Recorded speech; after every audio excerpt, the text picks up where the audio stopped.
Hey everyone, it's Al. Before we begin tonight's special episode, I'd like to give a quick shout out to our sponsor, Diabolical Coffee. It's devilishly good coffee and diabolically awesome swag. There's a roast for all tastes. You can order whole bean, coarse and standard grind, espresso, and there's even a K-Cup option for single cup brewers. And right now you can use a promo code PRODUCESTAND for 10% off anything in the store. That's 10% off all coffee and merch. Thank you, Diabolical Coffee and Eric, for your support. Now, on to tonight's episode. It's the day that we've all come to dread, the two Letterkenny pods going head to head. So tonight is the night, but no one wants to fight. So we're doing a crossover episode instead. Tanya, you ready? Yes. Good, cause you're fucking going. Yeah! Tiara, you ready? Hell yeah. Fuck yeah. Good, cause you're going. Yeah! Matt, you ready? Yes. Good, cause you're fucking going. Yeah! Dean, are you ready? I'll be right where you're at, me son. Good, cause you're fucking going. Yeah! Victor, you ready? It's not a goldfish. Good, cause you're going.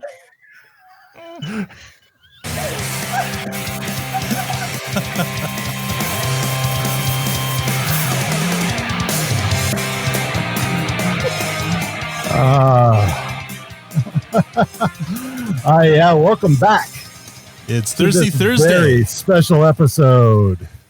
Go ahead, Al. That's all right. It's Thirsty Thursday, and we are hanging out with our buds, crushing some puppers. By the way, this episode here is brought to you by Puppers, and paying to the tribute to the great Canadian show Letterkenny, and of course Shoresy. Oh yeah.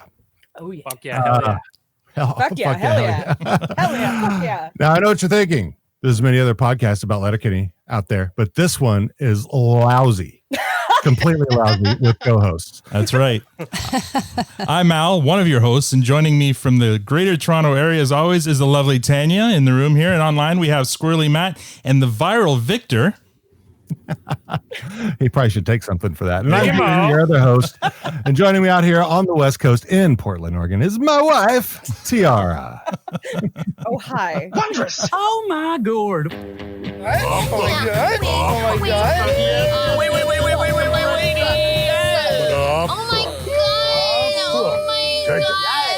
my god. I regret nothing. All right.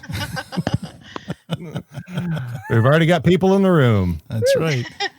So, we got a lot of people on screen tonight, so we need a little bit of an order here. So how about tonight's lineup will be Tanya, Matt, Al, Victor, Tiara, Dean, and who do we have on the screen? Who else do we have here? Awesome.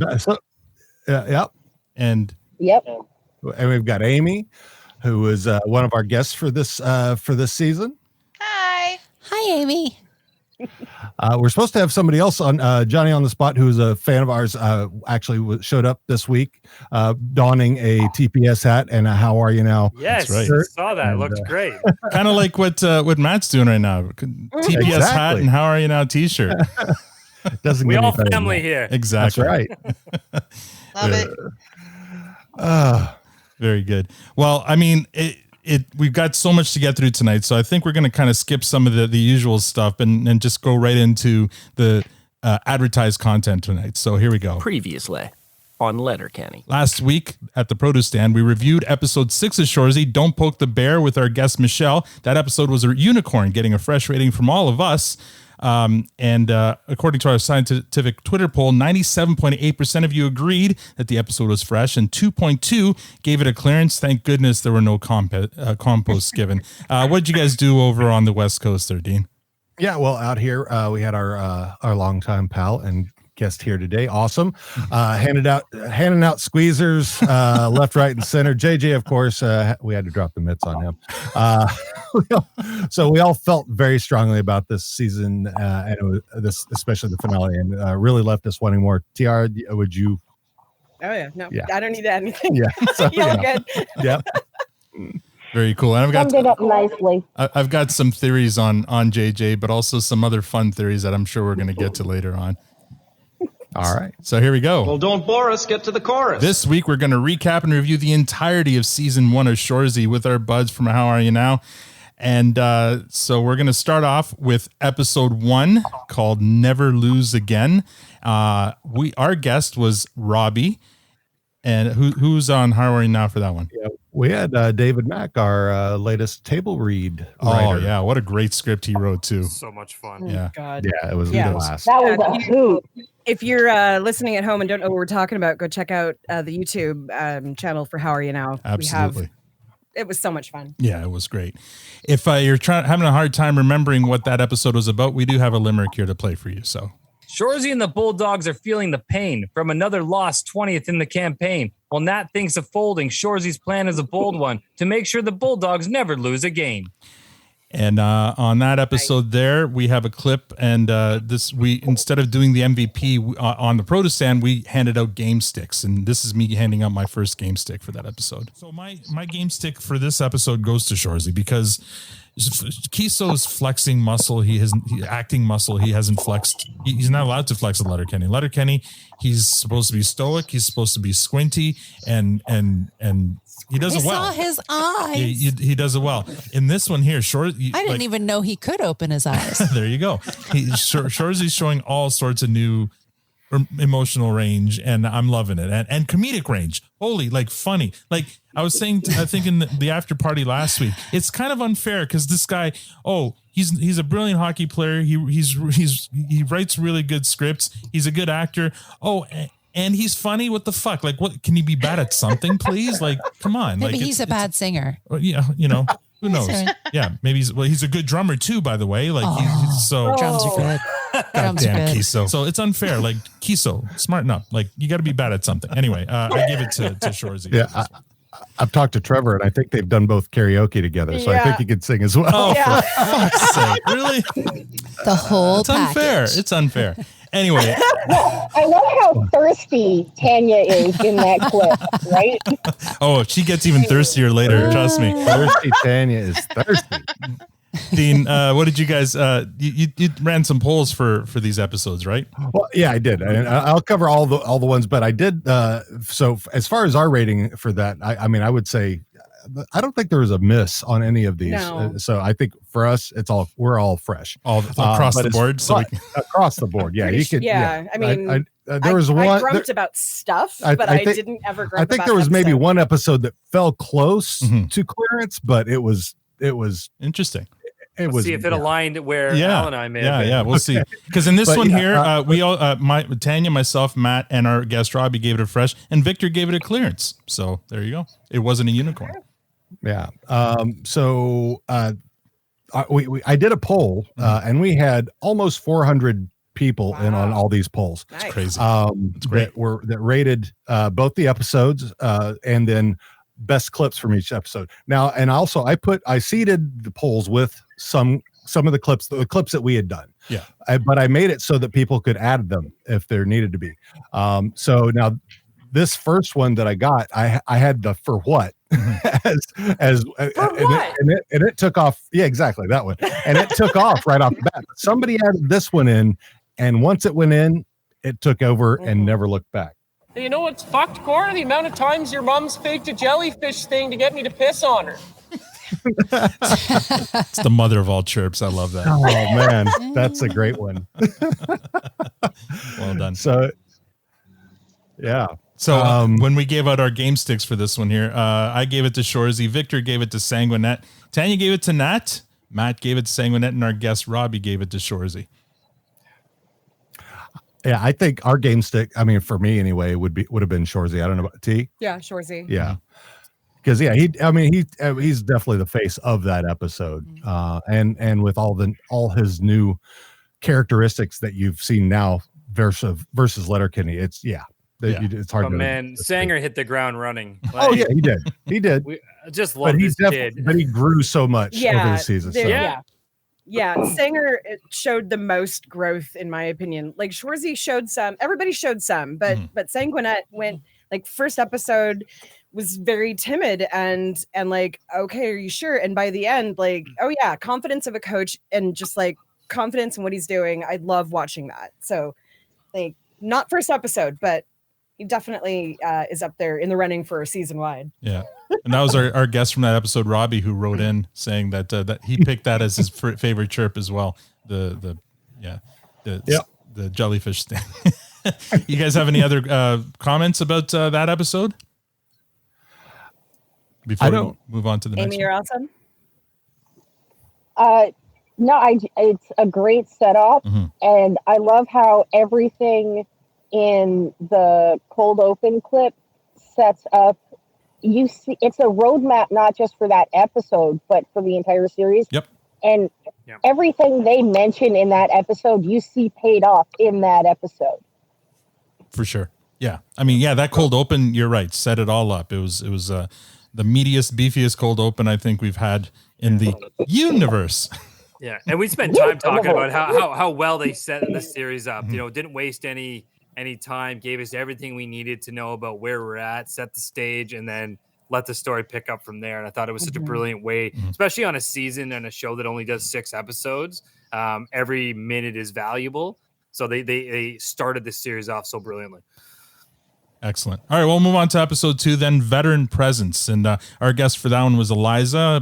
Dean, who's your guest? Yeah, we had Danielle Chip Lehman from the Totally Offsides The podcast. world's smallest hockey The tiny, goalie. most adorable tiny goalie. Oh, really? 5 foot tall.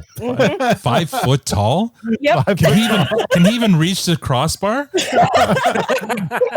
crazy. I mean, she's good. So. Extra tall helmet. Yeah. But she says she always gets it in the 5 hole.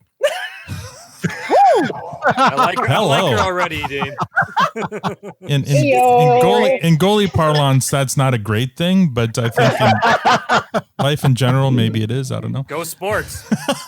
Sports, right? Woo, sports. All right, before we get run over here, I'm going to play us a limerick to remind us what happened in that. tried to mute. All good. Let's see what happened in that episode. Shoresy and Sanger deliver their pitch to bring in Goody, JJ, Dolo, and Hitch. Along with 3 gyms, their chances may be slim for their plan to go off without a glitch.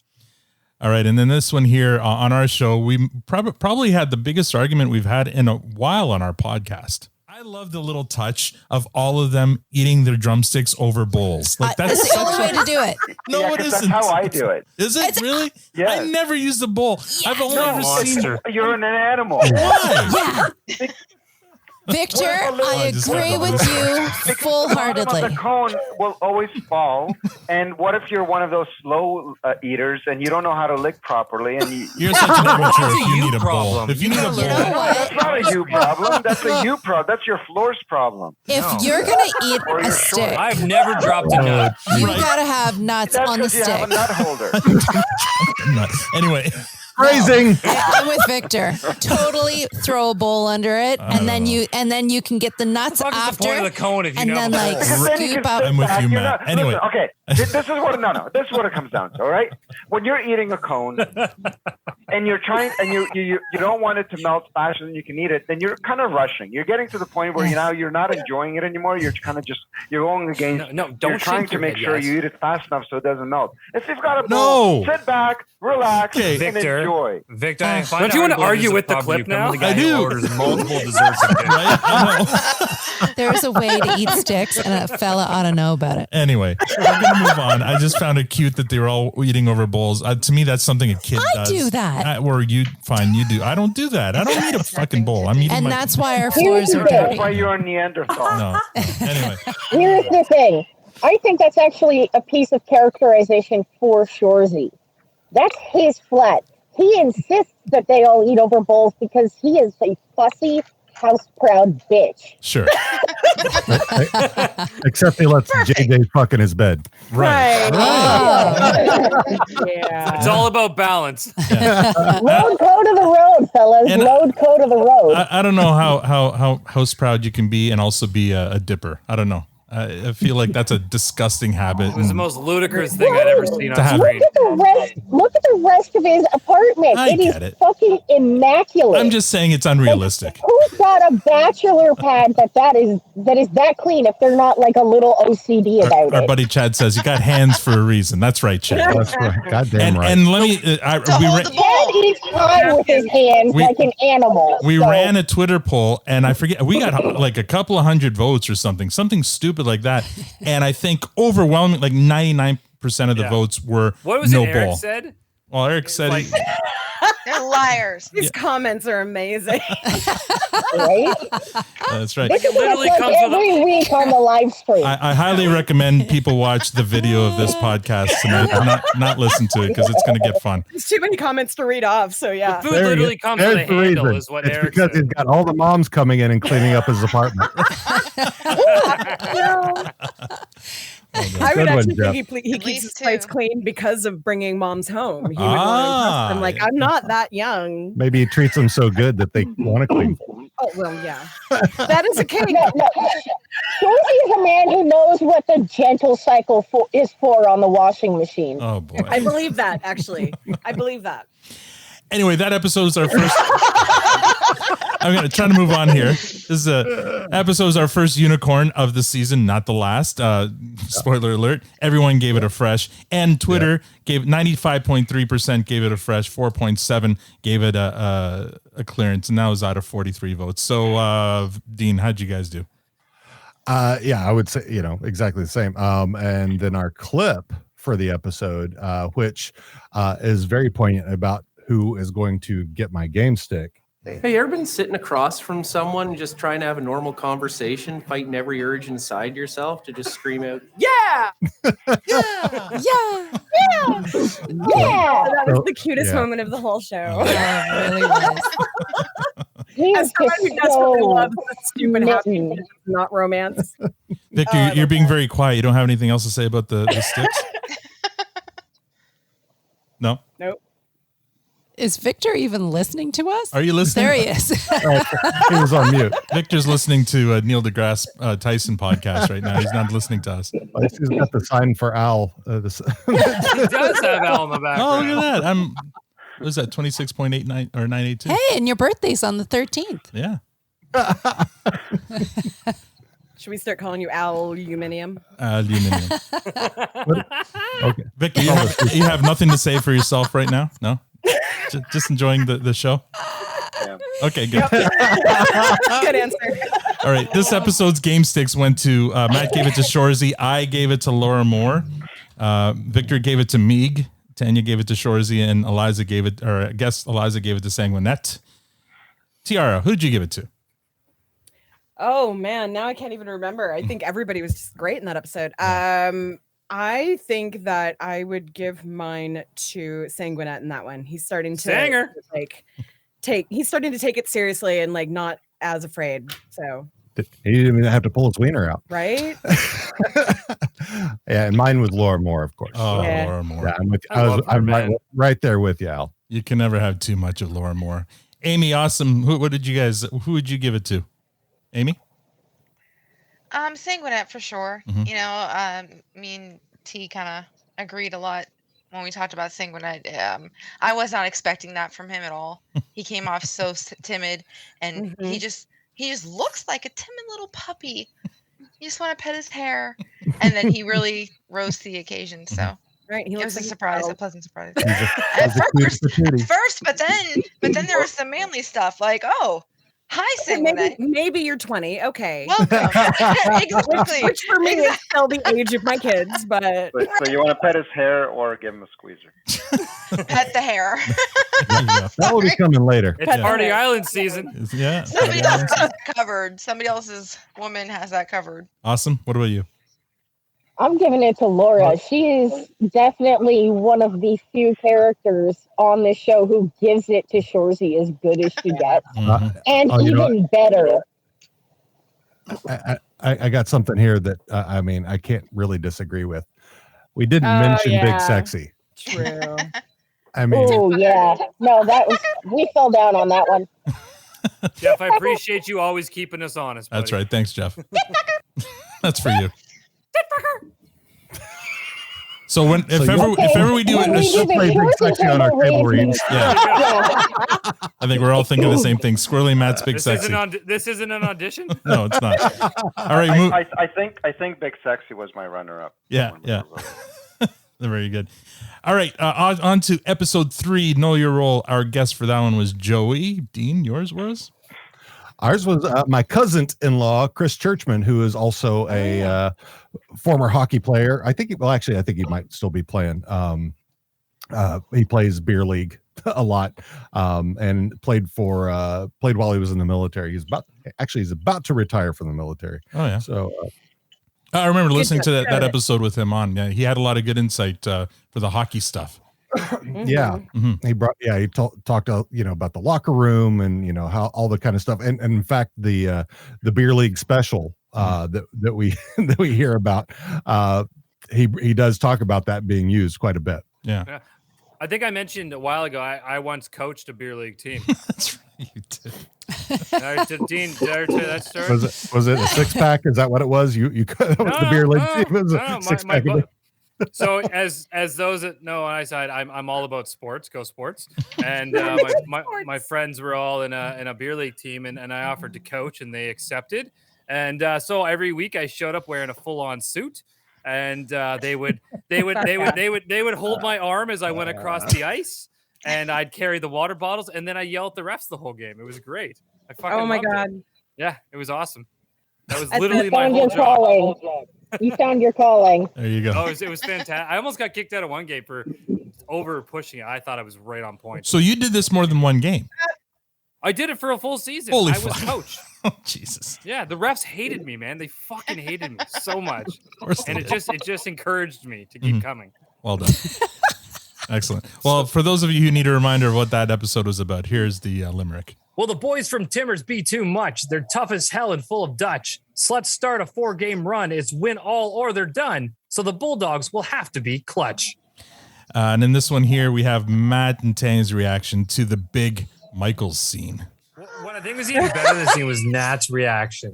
Like she's almost like her eyes are like watering as she's trying desperately not to look down and act like this whole event is not occurring. Looking at the crease in the ceiling, just anywhere else. Anything, yeah. But then you see her eyes like quickly do a down and then up again. It's like your dick is out. She like wasn't sure if it was out. She had to double check. She's like, oh, yep, it's out. And at one point, I think he jumped up and down, and it was like flapping a little bit. There's nothing pretty about male genitals. No, there really isn't. It's so ugly. I wonder what possessed them to go full nudity in this, because they've never done it in 11 seasons of Letterkenny. And then this. Trying to compete with the boys. Maybe. Yeah, Stuart was like the extent. Yeah, you may not have caught that, but that was high def Victor there. I was actually at his house recording. Right, that was that episode. That's why Tanya sounded like she was in a closet. In a closet, and Victor was nice up and close. And his one out ass cheek as well. Yeah, yeah. And you know what? There was full nudity because all the shower handstand scenes. There's full nudity. Oh, in yeah. that. Technically, yes. Yeah, technically, he's completely naked. You just don't see it all. Yeah. Yeah, and the thing I appreciate about this universe is there has the only people who get naked are the guys. Mm-hmm. That's true. Hell yeah. Oh yeah. And you I had to think about that. Sadly, this is how we sold you it's on true. the show, Tim. Yeah. They're all right. Sweet Shoresy arse. Yeah, I mean the closest we get is Professor Trisha. Professor, I was for thinking that- Professor Trisha. The Trisha. Yeah. Yeah. I still I would argue that Katie and sorry. Katie too. Yeah, she gets pretty close sometimes too. You're right. Well, and Nick in that bikini. Mm-hmm. Oh yeah, Rep. yeah, Mhm. for sure. It's So like they've slowly built us up to the reveal, over the seasons, how at one point they were drawing dicks, Mhm. and then they had the full-on skid, under the pant dick, and now and then they get a little shirtless, and you see the ass, and now full-on you get dick. So Yeah. they've been seriously wanna prepping know us if for it's 9 the same. seasons. I want to It's know if not her it's the same forte. prosthetic. Like Dean doesn't think it's the same prosthetic, but like, would they buy more than one? it wasn't exactly colored for bet you they Michael's have skin, 100. right? So yeah, I wonder. They switch it up every I time. mean, do you think Michaels wanted to use Stewart's penis? I wasn't fully. Professional actor. I hope I'm not- I hope He's gonna have his own they fresh one. I hope they cleaned it or something. I don't know. Hold on. I think Are they dishwasher Stewart's safe? Packer was actually bigger than Michael's. That's what I said. I was trying to say that. Mm-hmm. I feel like, not that I'm paying overly attention, but I'm pretty sure Michael's was a little less than Stewart's. So Matt, I've lost a little respect for you because you just had to no homo that. I do that very well. If I was going to homo one of them, it would be Stewart's. So yeah. See? I feel like Stewart's had more girth. No, a monster no, that's Some of us are size queens, T. Some of us are size queens. I'm really good at discrediting my own respect. Anyway, this one here was another unicorn. And for the first time ever, our scientific Twitter poll, 100% fresh. No other rating. It was 100% fresh. We've never had that. There's always been that one. I feel like that deserved its own unicorn run, and we didn't do it. No? Well, yeah. We'll have to wait until the end for another one of those. Obviously now. Dean, do you have a sound clip for that one? I do, and actually, you've kind of already played it. Oh. Mitch, you ready? Let's get on the go, boys. Good, you're going. Yeah. Yeah, so it was basically that was the ready. You're ready, good because you're going. Yeah, woo. So that was the big one for that one. Though it was very close with you're gonna have Bauer stamped on your fucking bicuspids. That was that was very close. They were that's a contender. They were just 7 votes apart. Very good. The game sticks here were handed out. Tanya gave it to the Gyms. Matt gave it to the Michaels. The Gyms are such not to the beauties. Michaels, to Michaels. I gave it to Michaels as well for bearing it all. Victor gave it to, and I'm just listen, he gave it to Meeg's baby turtle. Okay. I'm sorry, You Meeks had guys a are baby a bunch turtle. of degens. You didn't even notice that No. turtle was. Yeah, that- exactly. That does We're not the not degens here. Did you notice her hippo though? Wait a second. Victor's like, there's no way was there a hippo that Victor missed on this series? No. but he had to think about it. Wait a second. She had a hippo. This is why I love you guys, right there. The Gyms are Derek, such you're fucking absolutely correct. Gyms are I fucking think Nat should have gotten the game stick. She had to deal with Michaels. Yeah, and good one, yeah. not True. Look at Michaels. And not like she tried so hard not to have to mention it even. Like she was like, I'm trying to keep your dignity, dude. Yeah, good point. Yeah. Dean, what about you? Who do you Michaels get? has no dignity. Michaels is just such a drama queen. It's amazing. Yeah, definitely.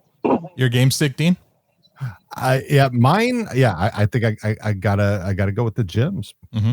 Oh yeah. Woohoo. All right. Jim. Oh yeah. Yeah. Amy? Amy, how about you?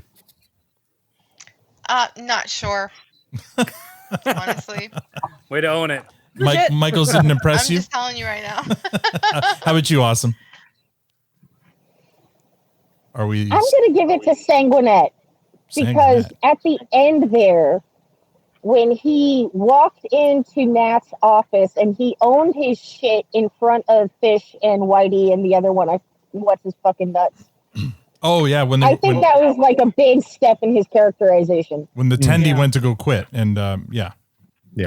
Okay, very good. It showed what kind of leader he could be, Mhm. but like kind of taking it like I know that I haven't been doing as well as I should have been. It all changes now. Yeah, Sommerfeld was the other one. Sommerfeld. Thank you. Yeah, Summerfeld, thank you. very good. But yeah, And no, he his goes in there. mom. He's like, yeah, I asked Shoresy to help me ease in. That's on me. That's taking responsibility. Mhm. So game stick goes to Sanger. Well done. All right, before I move on, anything else on episode 3? Cool. Episode 4, if you can't win, don't play. Our guest for that one was Brenya. How about you, Dean? And we had our longtime good resident joint boy Renee Encarnacion. Very good. And just to refresh everyone's memory about what that one was about. The Bulldogs will have to beat North Bay while Shoresy's family reunion's underway, but half the team's gone missing and Shoresy's sisters are kissing? Yeah, so if you can't win, don't play. And in this one here, there was a bunch of mansplaining happening, but in our defense, it was solicited. I don't know enough about hockey in order to know what has taken, what's happened. Well, the whole point is the title of the episode.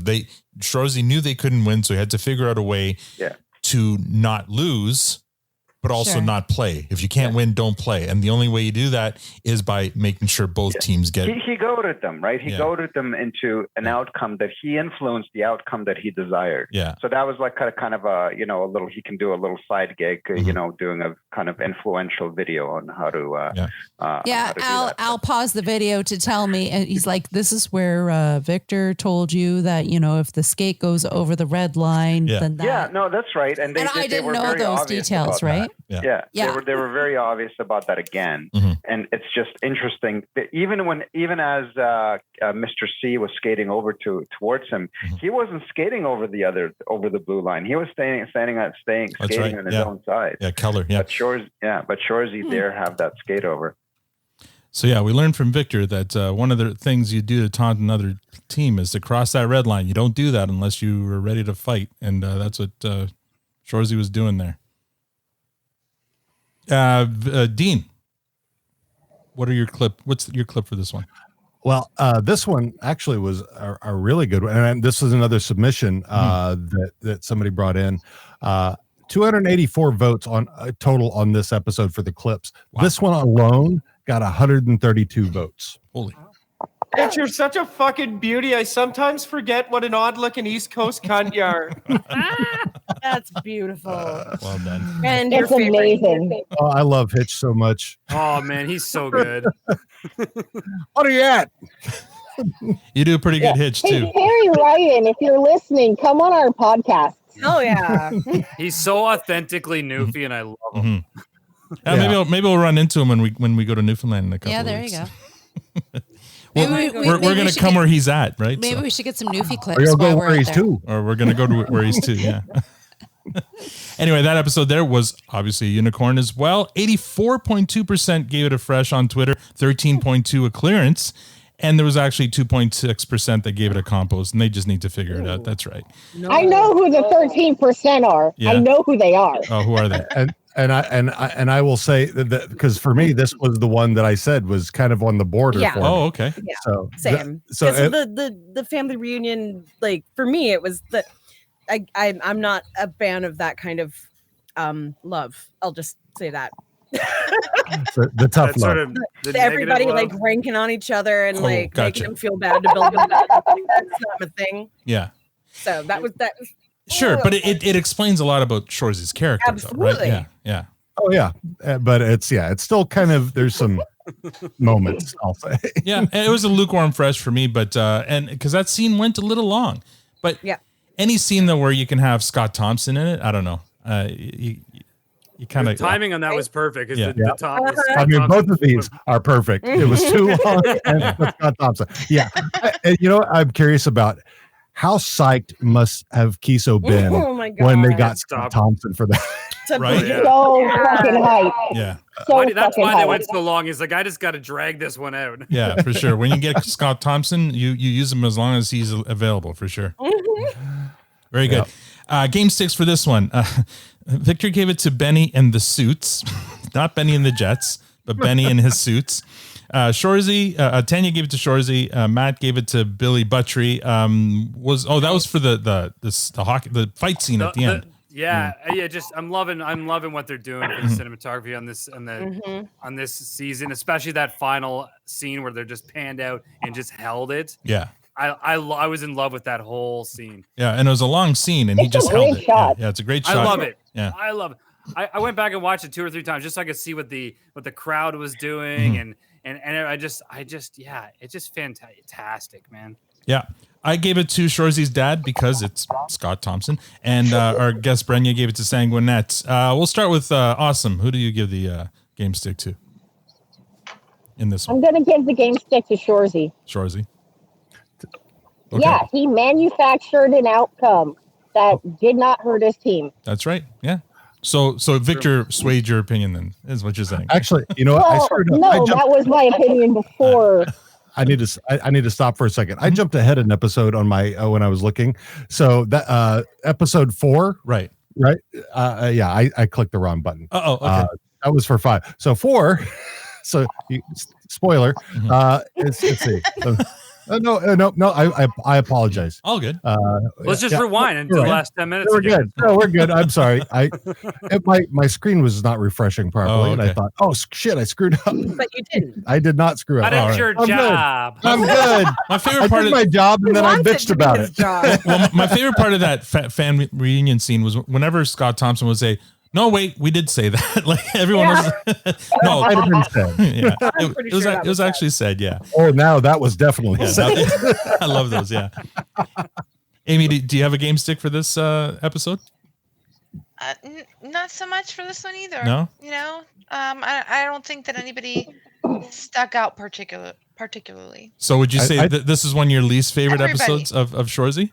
I wouldn't say it was the least favorite, but like that family scene was kind of long, and I'm hoping that there is something coming that was needed for.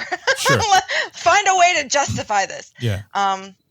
But as far as a stick, it's either all or nothing. So either everybody gets something or no one does. Right.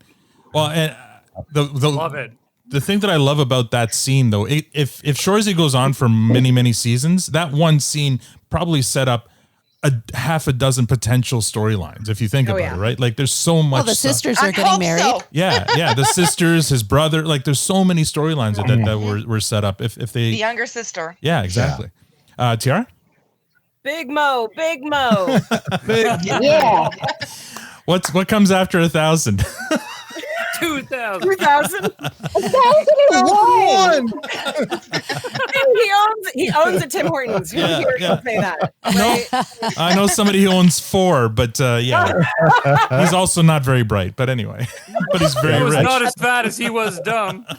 I think for me, the game stick goes to the gyms for grabbing Shoresy to pull him back and Such take beauties, those gyms. Such beauties. Yeah, gotta love those gyms.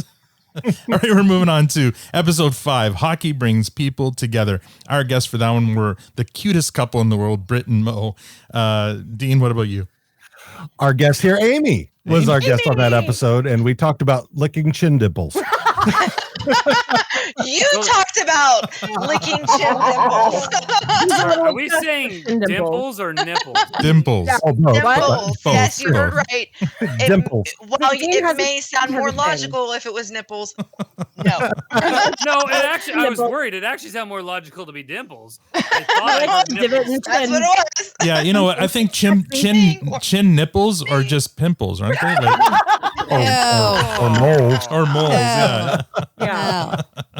Anyway, Moving on. I hope it's not dinner time on the West Coast. I apologize for that. I don't like this. No. He says nothing the whole episode and then that. I think it's because hippos have chin dimples. Yeah. Oh, there you go. All right. As if we needed That opens a whole nother conversation.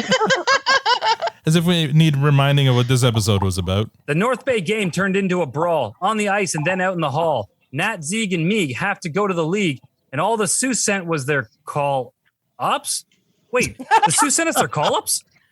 All right. And now and there, our guests from that, or Britt anyway, one of our guests is from the Sioux. So she actually provided us some interesting insight on why the Sioux are so fucking good. It's because basically they have a lot of support. But Britt, you teased us with some thoughts on the Sioux Greyhounds. Oh, I did. Yeah. It could be because I went to high school with some of the Greyhound players went to my high school. We called the girls in high school who hooked up with the Greyhounds Hound Pounders. So Mercedes reminded me of those girls. That does not sound like something you want to be called. Yeah. Instead of Puck Buddies, it was Hound Pounders. Love it. Yeah. I wasn't one of the popular girls, so I'm like, but yeah, the ones I went to high school with in grade 12. That's amazing. Yeah, they're meatheads. They're a bunch of meatheads. Oh my god, are they? They're sluts. Yeah, holy crap. There you go. So we have a confirmation there that Sioux Greyhounds are sluts. Dean, what do you have for this one? Well, fresh, of course, like I said. And this is another one where, the lead got 75 votes. The closest one To It got 37. For this one, What the fuck? What? What do you mean, what? What do you mean, what the fuck? What? Huh? What do I mean? Yeah. What do you mean? What? Do you mean what the fuck regarding the brawl or what the fuck regarding everyone in here eating ice cream? Yeah. Well done. For what? So Mozzie on the PC of it all, boys. yeah, That's such a good scene. this will be shocking for you, but this one was not a unicorn. Victor, Tanya, Britt, and Mo gave it a fresh, but Matt and I were in agreement that this one was a bit of a clearance, and it had a lot to do with the Polichettis. They were kind of gimmicky. Oh, Dean looks upset. I love No, it. he's just doing his impression of a Polichetti. I was going to say his screen froze. Yeah, that's another impression I can do. Next table read, you got it. Yeah, you got that one for next. Yes, I know, Victor, giving me the blue spatula still for that rating. Look, I'm going to say this show turned a two-dimensional character in Letterkenny into a three-dimensional character on the show, and then they introduced these two characters that are less than two-dimensional. They're like they're paper. They're fucking paper. They don't move. They don't do shit. Like they could have made them creepy in so many other ways other than that, and it would have been less absurd. I don't know. It was just kind of weird. Like so that's why it's the only reason I gave it a clear. I love the episode except for the Polichettis, so I couldn't give it. Go ahead. I gotta say, I like the recycling of the bit that they look like they might have touched an animal's junk at some point. Yeah. You know, I think that's a good way to lean on the previous series without necessarily involving a whole ton of shit that you don't have time to fit in properly. Mm-hmm. I don't know. I was with Al completely in this one. Like I even laughed at the Polichettis. It's not like I didn't enjoy them. It just didn't fit for me in this show. It felt really gimmicky and off base compared to everything they were doing. So yeah, that's what made it so great. Yeah, Matt and I don't know. They were doing such a great job of creating this new story and all these wonderful parts. And this one I didn't get at all. It was like it was like the Newhart show when it was I'm Larry, this is my brother Daryl, my other brother Daryl. Yeah, but that's still kind of fit in that world. Anyway, I mean, look, we're getting like the gears from the listeners. They were a cinematic masterpiece. Oh, you really are. We're on pot anyway. All Use good. your own pot. Figure it out, bud. So game sticks for this one here. I gave it to Sanguinet. Victor, because of what we said, gave it to the Polichettis. I was going to give it to them all along. Whatever. Don't put yourself on a pedestal. Tanya gave it to Sanger. Matt gave it to Michaels. Britt and Mo each gave it to Sanger. So Sanger was a big favorite in this one. Tiara, who do you give it to? Sanger. Yeah. Yeah. Oh yeah. For sure. Big step up in his everything in Yeah. this episode. Cool. I mean, I'd like to give it Way to to summarize Mercedes. that. Yeah, you would. But yeah, I give it to Sanger as well. Oh, just the fact she can even talk to her brothers through ESP, because that's the only exactly. He is super talented. Amy, who would you give a game stick to? We talked a lot about Michaels Mhm. for stepping up and even going Yeah. and asking and humbling himself, for the sake of his team. So I'm going to throw him out there just because no one else has. And we did talk a lot about him in the episode because he wanted to, make good with his peoples, and he obviously was willing to go the distance. Yeah, he offered up his salary to pay for the fines. Yeah, that was good. Yeah, Yeah. I'd given that the one to Michaels as well. He was sort of the core of that whole episode if you really broke it down. Yeah. And needed to Great be called out. character arc. Yeah. Yeah. Awesome. Yeah, for me, it is a toss-up between Sanger and Michaels because Michaels went the distance, but Sanger really starts stepping into his role as coach. He takes over the room. He takes over the conversation. Mhm. He decides to give the game stick to Fish, and Shoresy has to back the play. Yeah. So, Yeah, very good. All right, moving on to the final episode 6, Don't Poke the Bear. Our guest for that one was CSI Michelle from Sudbury. What about you, Dean? Yeah, we had this person on Awesome. You ever heard of her? I don't know her. Once or twice, yeah. Very good. She pisses people off on Reddit. Yeah. And apparently on Twitter, because Al doesn't prune his following list. What? Yeah, there's a You do have some degens. Of Yeah, following. you got a DJ. Here's what I do. I mute them. I don't prune them. I just mute them. That's it. So they Did I can miss yell. an They argument? can yell out into the Did I miss void. some drama? Oh, big time. Yeah. Yeah. Oh boy. Anyway, if you need, I want to set notifications for this. yeah, if you need a reminder as to what happened here, here's the limerick. The Bulldogs have finally risen above, thanks to the sluts' chirps and dropping gloves. But the Sioux have their number, so the Bulldogs bring the lumber. 'Cause for Shoresy, hockey's what you call true love, true love, true love, true love. Oh man, that was NPR version of Matt, followed I by. was so proud of that, even though no one gave me any cred. ASMR, Matt, Yes. right? That's your new career, man. Yeah. ASMR. In this Who's one, awesome. No, it's wrong who's, Chad. Wrong who's. poor guy. Whose awesome is this? Right. Here's our clip. I give my prediction for how Shoresy is going to raise his game next season. So I have a theory about that, and I think this is going to make Awesome especially very excited because when she asks him that question, he looks over at the weights. Yeah, he's going to get. Exactly. So he made that he challenged Tyler Johnson for that one season. He's like, Tyler, next season we want you to put on 20 pounds of muscle or whatever, and he did. So if he did that, if he challenged Tyler Johnson to do that, imagine what Kiso's going to do for his own show. Yeah. He's going to bulk the fuck He's up. going to come back looking like #1 from the Umbrella. Oh yeah, he's going to come back. He's going to be. When do you think it's coming out? Boys, it's all slip and slide on there. Right? Yes, that was Thirsty Tanya. You need a t-shirt. You need a t-shirt for that one. Thirsty Tanya. You know what? That's not a bad idea. Yeah, I'll have to. Yeah, just like a silhouette of Tanya drinking a real tall glass of water. Halfway there. When's it coming out? Anyway, Dean, what do you have for this one? This was a fantastic episode, and the clip on this one is. Let me see if I can refresh here. This one was also another really close one, and it kind of also goes to who my my game stick for this one is. JJ? Get back! JJ! Get back! Big sexy. Shoresy? Don't know who that fuck. Goldie? Who's Goldie? Goldie. And the last one, whatever his fucking name is. She don't even know me name. 12-inch cunt.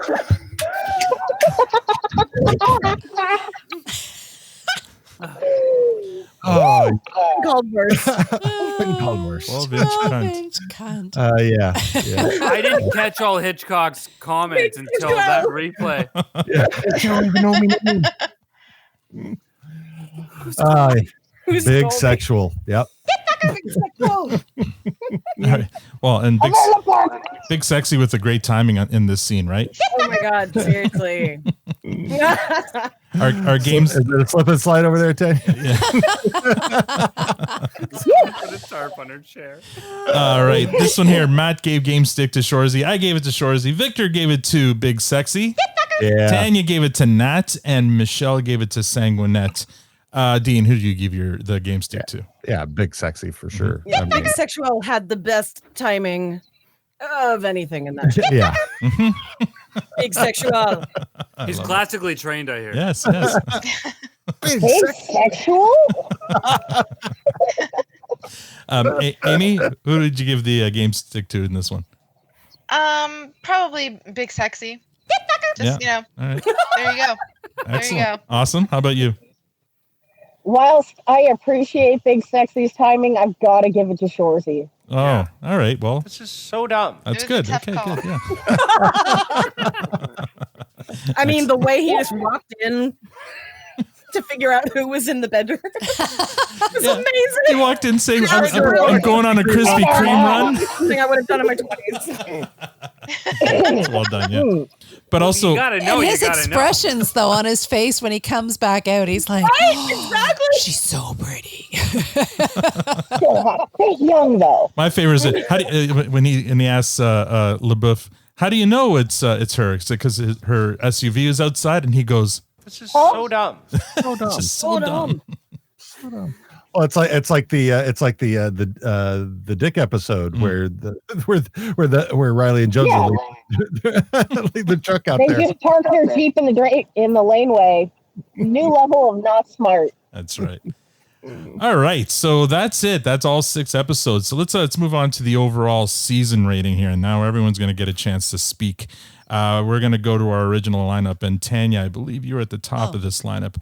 Overall rating, what would you give Shoresy? Oh, fresh for sure, hands down. Hold on. Have you watched the whole season? I did. She did. She finally watched it. Yeah. I did. I think there was one episode she watched a few times. There was a bit of a blooper there last week. Also one she didn't watch. So well, I didn't even realize I didn't watch it until She watched it. She you just guys kinda were talking fell about asleep it, and I didn't realize that I missed some. Oops. Of course, awesome pictures. Yes, of course. Yeah, for sure. Hands down. It's a fresh. The Shoresy, hands down, fantastic show, season 1. It's in the can. Can't wait for season 2. Yeah. Matt, how about you? It's a beauty. Mhm. Like there's no doubt about it. Yeah, the fucking gyms, they're such fucking beauties. Fuck. Like Sanger in that suit. I just love. Honestly, this season made me so happy. And I'll say it. And it's gonna be a weird thing. I think I like this better than I like Letterkenny. Wow. All in. I think because I love the layers and the dimensions of this show. I mean, Letterkenny, I love it to death. Don't get me wrong, but I like a story, and they don't give us that in Letterkenny. They give us. Oh, it almost feels like a series of sketch. Yeah, sometimes, but it's not. It doesn't go on, and it feels like a series of sketch comedy episodes where some you love, some are kind of okay, some are amazing, but there's nothing going. So if you miss one, you're like, okay, you wouldn't even notice. But there's a story, and I fucking loved it. And Matt's gonna make beauty a thing. If it kills, that's right. That's right. I have it. It's a beauty. Matt's gonna make fetch a thing. Stop trying to make beauty a thing. It's still a thing, is it not? But anyway. But no, it just made me so happy, and I'm really I hope they sign on a second season. They've set up so much stuff to just carry this show. Oh, how can it not be? Yeah, they like you called it a few things. They set up all these different story arcs in different places that even if they only give us a glimpse of it, they could easily pick those moments up and run with them in whole episodes independently going forward. So no, put the fucking bowl away. Oh, what the hell's in the bowl? Amy. What are you, 8? Wait a second. We gotta do this. You're a beauty. You are a beauty. Once again, I reiterate, if you're going to listen to this episode, watch it on YouTube instead.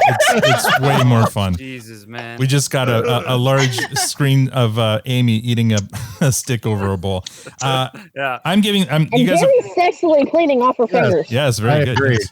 But she wasn't licking any For dimples. that, I swear to God, that was an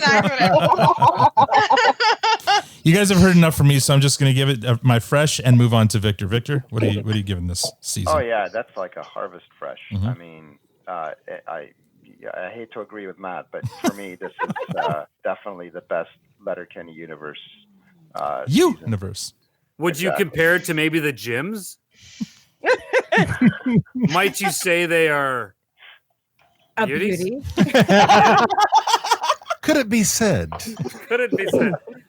Let it be so. Keep lobbying there, Matt. And So you know, could it be. there's clearly going to be a second season. We're just waiting for it to be announced. I mean, it wouldn't make any sense in the world for this not to continue. It's just, if they're continuing Letterkenny, they've got to continue this. Yeah, agreed. Tiara? Yeah, I absolutely agree with Matt. I would put it up there with the best scenes from Letterkenny that I've loved for however many years it's been now. and going into this season not expecting to even like it and genuinely feeling like I am looking forward to the next season of Shoresy more than I'm looking forward to more Letterkenny is kind of a big fucking thing.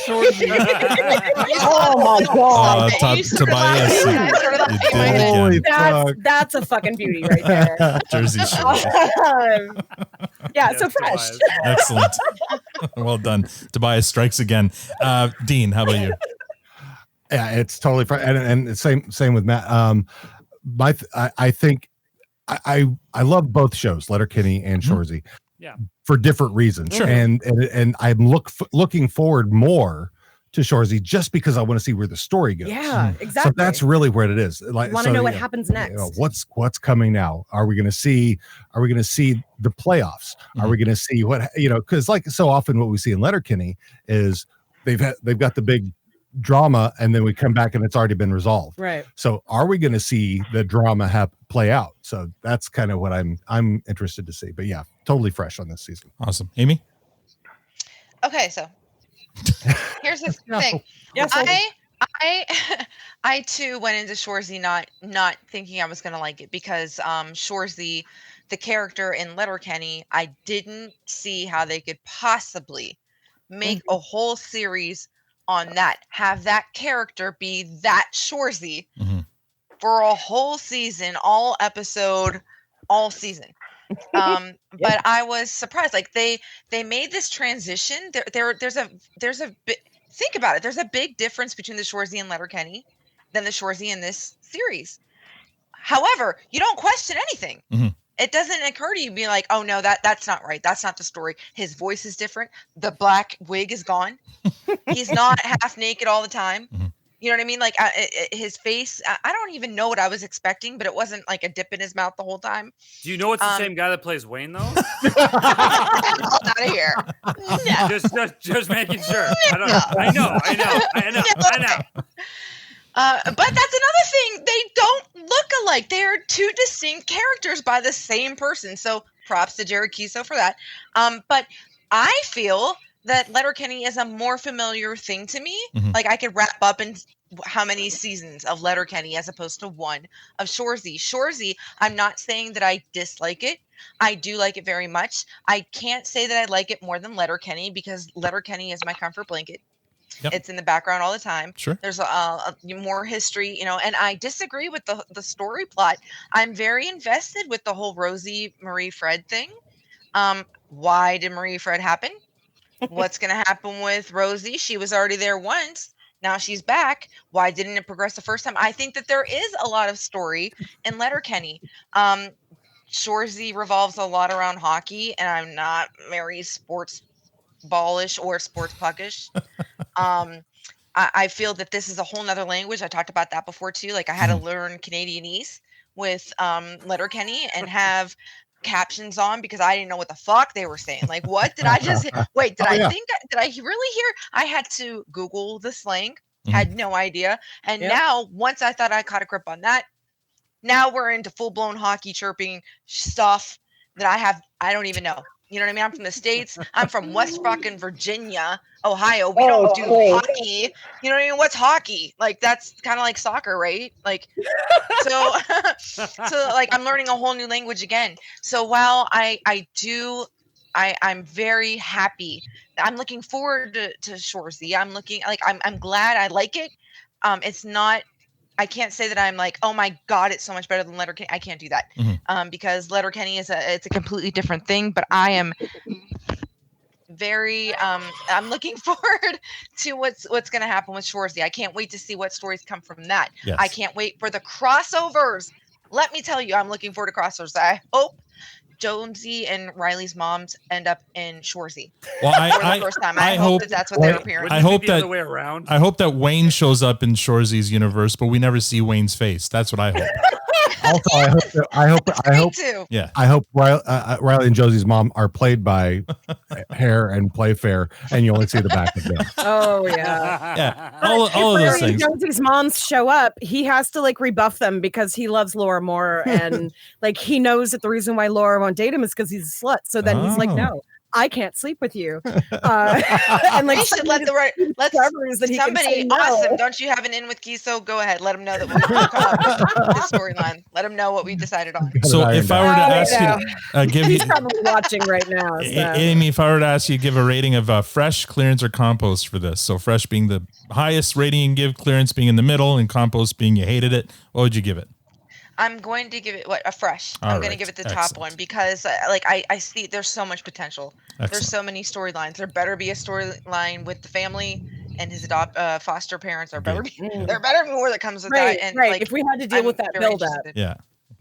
Yeah, and the women, when Nat was in front of the council, like I want to see more with them Yes. too. Yeah. Especially because one of them Everything. is Right? Yeah. Oh yeah. There's so many storylines. Characters. No show, ladies. Awesome. Yeah. Yeah. Go ahead. I am definitely going to give it a fresh. Obviously. Hold on then. One of the things. Oh my god. Oh my god. It's a seasoned unicorn. I regret nothing. All right. Now that we got that out of the way, awesome. Finish your point. Yeah. No. I think. Genuinely, I think it does a bit of a disservice to both shows to compare them like they're apples to apples when really it's kind of apples to orangutans. Like if you just want to laugh your tits off for 22 and a half minutes, watch Letterkenny. Yes, there is story. Yes, there's some character development. In fact, there's mostly just character development. Letterkenny is a very character-driven show. Versus Shoresy, which is almost entirely plot-driven and character development happens almost incidentally. Like all the character development happens to provide perspective to the narrative. So like I said, I think comparing them is kind of useless in that sense. Yeah. So I'm not really looking forward to one more than the other. I am looking forward to both of them being continued a great deal. And as I made the point on How Are You Now on my episode, the very, very last shot that we get before they smash the credits is the traffic light turning from red to green. So I hope that is an indication that there is a season 2 and we are indeed just waiting on the announcement. You picking up on some symbolism. The green light. I mean, yeah, I think it's pretty obvious that they're going to pick it up for at least another season. I'm thinking, Yeah, like what the fuck is Bell going to do? Not back the money truck up for their rainmaker? Fuck that. And I was thinking that the other day we were driving around the city here, and I mean, Crave loves these guys so much here in Canada. Like, there's billboards still all over the city. all over I see town. Shoresy everywhere, right? There's so much great stuff on Crave, but they're posting Shoresy. Bus stops, billboards. yeah, Crave is where we get all of our HBO content. Yes. And they're pushing Shoresy, just to give you an idea. Letterkenny is their marquee show. That is what they have made their bank on. It was the first original thing they ever made, and it has got them more views and more subscribers than anything else. Yeah.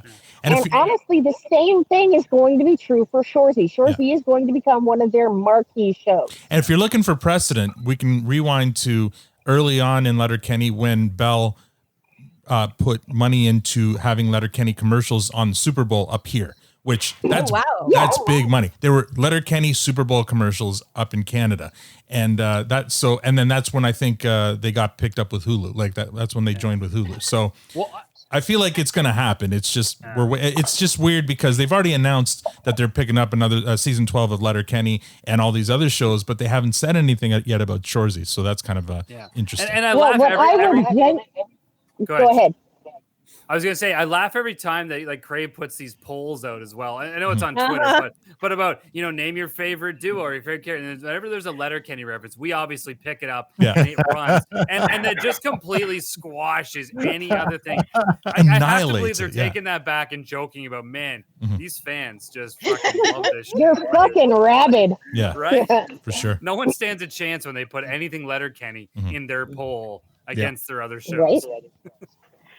No, what I was going to say is what I would like to see is like after they film series 4 and just before they started filming series 5, Crave ordered a 40 episode deal for Letterkenny. So I would very much like to see that happen for Shoresy. Mm-hmm. Oh yeah.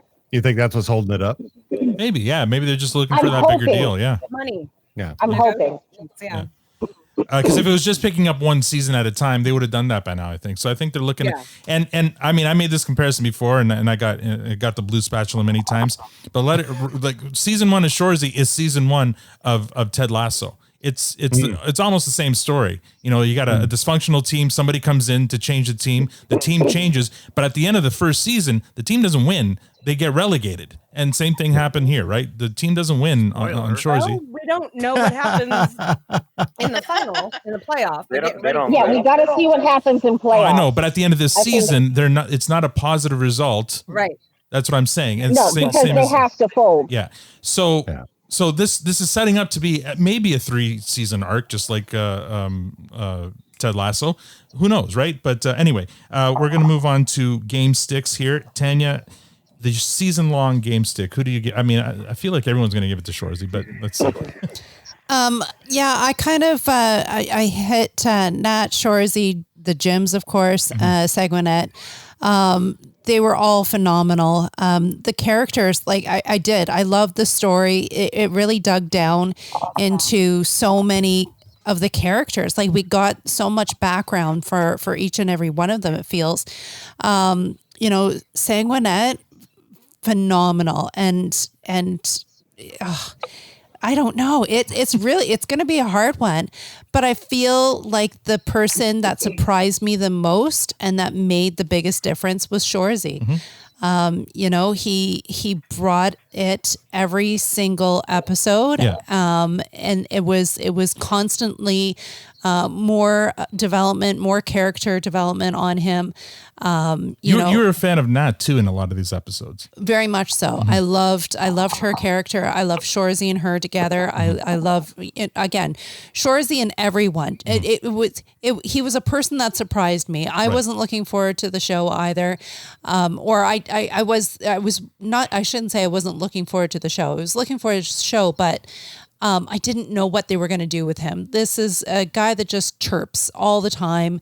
And that's really one dimension of what we saw of him. So I really didn't see how they were going to create something else. And it turns out by the time we got to the 6th episode, you know, you fell in love with the guy that you didn't really like during Letterkenny. And I think that was huge that they were able to take that character and make him lovable. So it's got to go to him. Okay, Matt. Yeah, no, and just to quickly echo that, they took a villain and they made him charming. Yep, as what they did, and somehow it worked. I mean, story of my life. What the fuck does that say about Al? What? By the way, take your tooth out. Yeah. Thank you, awesome. Thank you. You were born to play the. I was born to be on Shoresy. If only I knew how to skate. I'm the world's worst Canadian. World's worst Canadian. So yeah, I mean, I love Shoresy. I think Kiso did a fantastic job. I don't want to discredit it all, but I'm actually, and I know this goes again, I'm going to give it to 2 people. Oh, Matt. No. Not allowed. No, I don't. Not care. allowed. We make the rules. And our rules have always stated, because I've tried several times, and you guys have always stepped on my dick Matt, about give it. a runner up, and then give the game stick to somebody. Because remember, you can't split sticks. Right, that's right. I got the Costco pack though. It don't matter. All right, so I don't know which one to go, but I'll Pick name one. the 2, and then we'll go. So it's Nat and it's Sanger. Okay. The growth of Sanger was amazing. I loved him right because I think I gave it to him episode 1. I absolutely loved him. His the way he took the team, the way he started standing up to Shoresy, his character development was so on point. And Nat, I mean, same kind of deal. Her growth through the whole season. You got to see different layers. At first, she just seemed very business and here's my shit. And as we got deeper in, you know, you saw the emotion come out and the the reality of what she was trying to create with this team Mhm. and what she wanted, right down to that last scene where she's sitting there with Shoresy and she's basically in tears going like, what do I do? You know, I stand by my word. I always do what I say. And now you've put me in this situation. Like, she's so conflicted, and I just loved her for how she carried that character throughout the season. So Awesome. I'm getting blue spatulas Yeah. everywhere. So because you got to pick one now. Yeah, Pick one. Sanger Pick or one. Nat? So then I'm going to give it to Nat. All right. Excellent. I'm going to say the best character development throughout this whole series was Sanguinette, but also Michael's is a close second. I thought his character development, he went from that pathetic, weak-kneed coach at the beginning to the guy that everyone was crapping on and lost his girl to Sanger, to the guy who won his team over and proved himself. So big, and then he also bared his soul and his penis. I mean, how can you? So runner-up goes to Michael's. But I got to give it to Shoresy. I got to give it to the title character because he tied everything together for sure. Victor? Yeah, well, though I'd like to give it to the MVP, Frankie JJ, but I just feel he didn't show up enough. Then why would you? Why would you bring it up? Doing it to be contrary. That comment is as irrelevant I know, as the right? storyline. So, wait. This is So what I'd like to do is give it to Shoresy, but not for the reasons Mhm. that you DGens are selecting, but because unlike Al and Matt, he's not a Neanderthal like we thought in Letterkenny. He's actually very cultured and dignified, and does require his guests and himself to use a bowl. Oh, while for eating a fuck's stick. sake! You're such. So that's, dumb. You know, that's what it is. All right. Amy, I loved your Distinguished hand gentlemen. gesture on that one. Help us out here, Tiara. Basically, just say anything and you win. Yeah. Yeah, you all have made very valid arguments. Have for we all? but most of you. You've mispronounced invalid. I think I would give my game to Nat.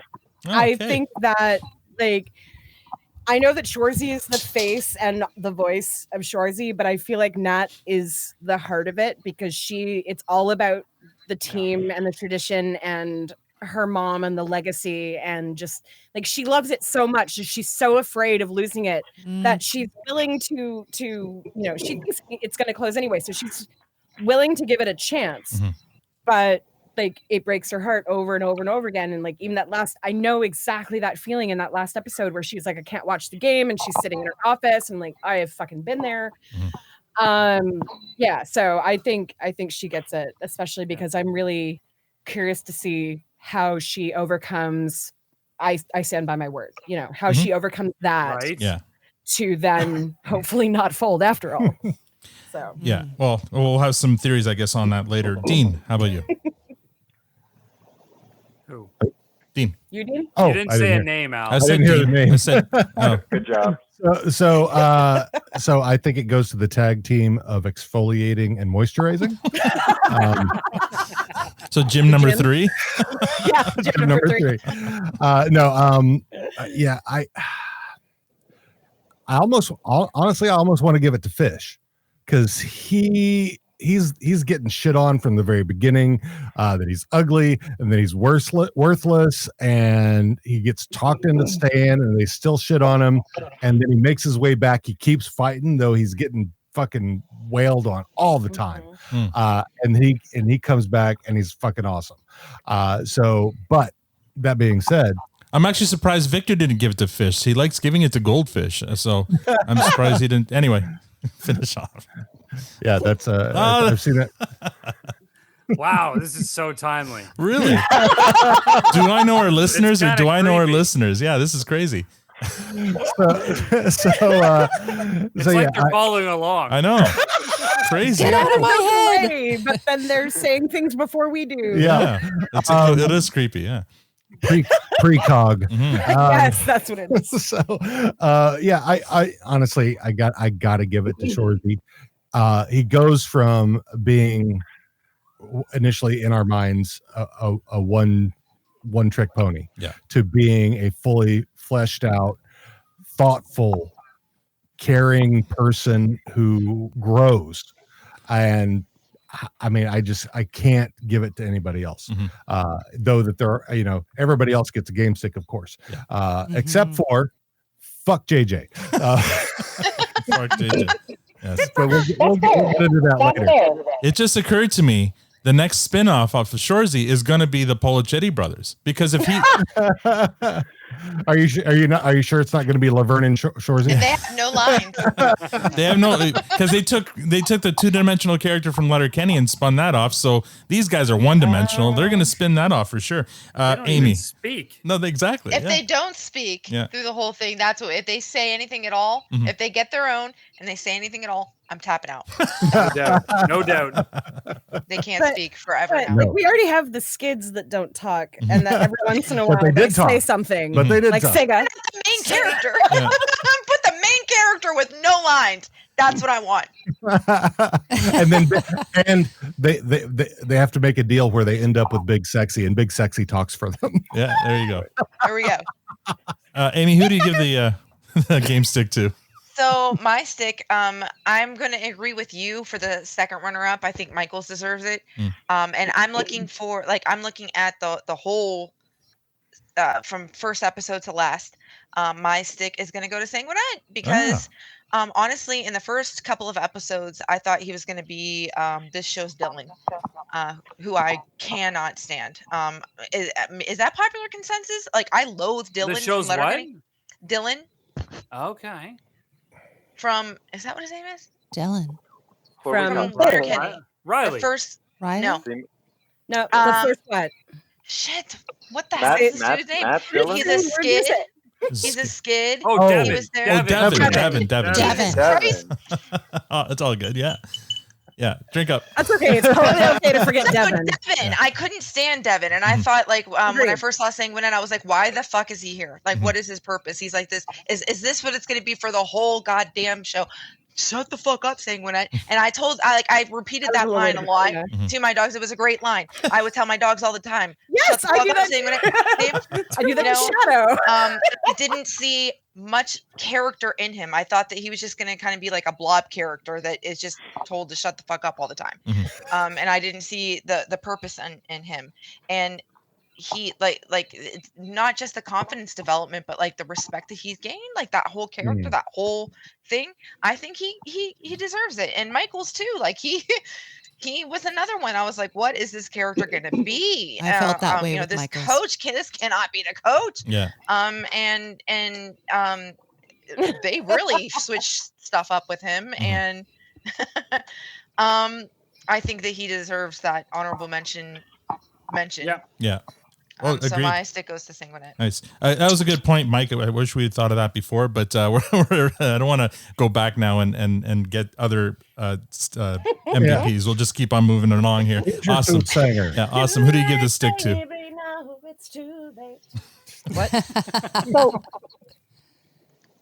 I'm going to give it to Shoresy because without him, none of this would have happened. Sure. He was the one who said this team will never lose again. And without him, there is no show. So there that is. And also, like, Season 2, Sanger. We do see seeds of the Shoresy that we get in the show in Letterkenny, especially in like senior hockey championship, where he gets himself taken out of the game in order for the team to win. Yeah. So there are seeds there. And I mean, I think one of the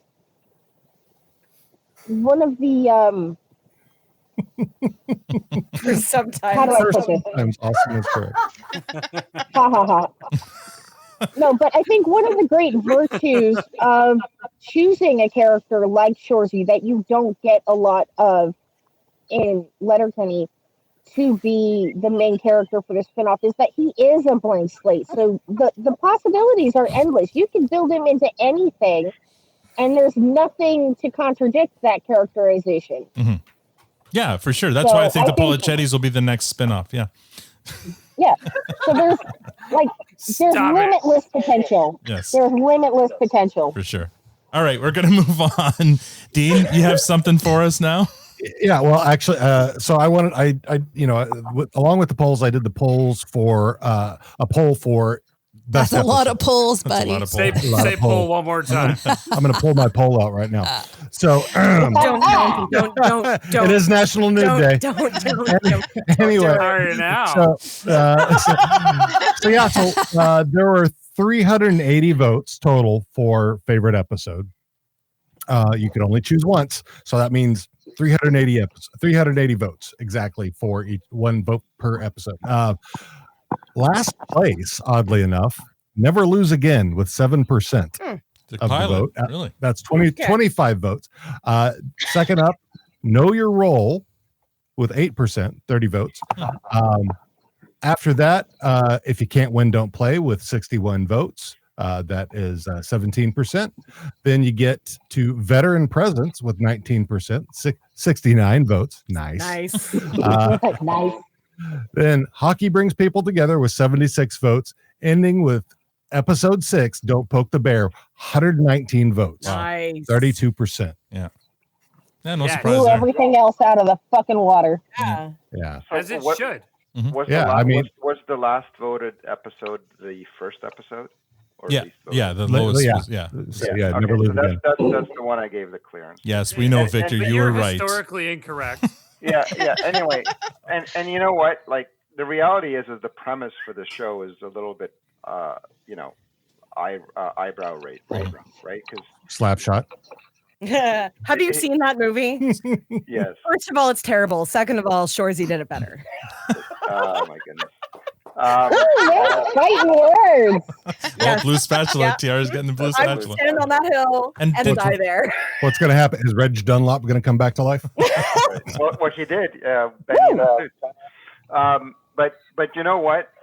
Like the premise was ridiculous because if they fold, you can't even have a league with 3 teams in it. Yeah. So it's basically like we're folding, we're closing the league down. Yeah. I mean, the premise is a little ridiculous, and that's and also we got too much of the trope in the first episode of I thought we got a lot of old Shoresy in the first episode, just because I don't know, because they didn't want to lose. I don't know what it was, but it was a great episode. It was the premise that I thought they could have maybe spent a little more time in the writing room and come up with a strong. They could have just said it's a 6-team league or an 8-team league and say they only have 4 games to go. They didn't really have to make it that small. I don't think. I agree with you. If you make it any bigger, then the thing is that the Bulldogs record DQs them from being in the playoffs. Well, which precludes any kind of You're assuming forward momentum for Series 2. Yeah, with 4 teams, you automatically get a playoff if you play.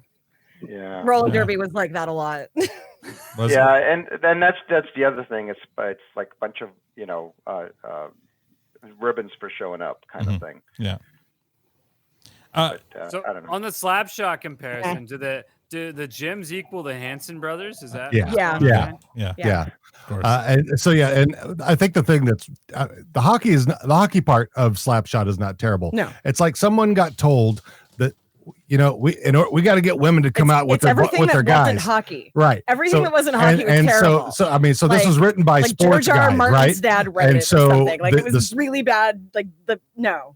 So anyway, the sports guys are writing this hockey thing, and somebody at the studio says, "Well, we got to have the women come out too and watch it." So we needed to have a love story, and then you had sports guys writing a love story in the 70s.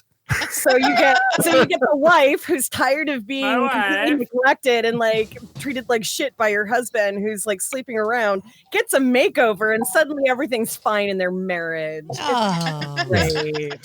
So you can take any movie from the 70s and rip it apart like that. Oh, yeah. Except movies from that era don't. There are age movies well. that stand up. except for Smokey and the Bandit. So Actually, Smokey and the Bandit does actually stand up. I did. That's what I'm saying. I'm saying one of- that's the one that you can. Smokey and the Bandit. Yeah. One of my favorite movies of all time is one of the worst probably movies that's ever rated, which is Cannonball Run. And it is what it is. Jackie Chan in it. It's one of the best, my favorite nostalgic feel good, guilty pleasure movies of all time. And if you look on IMDb, it's probably like a 2.8 or something. Right, but it is what it is, and Slapshot falls in that same category.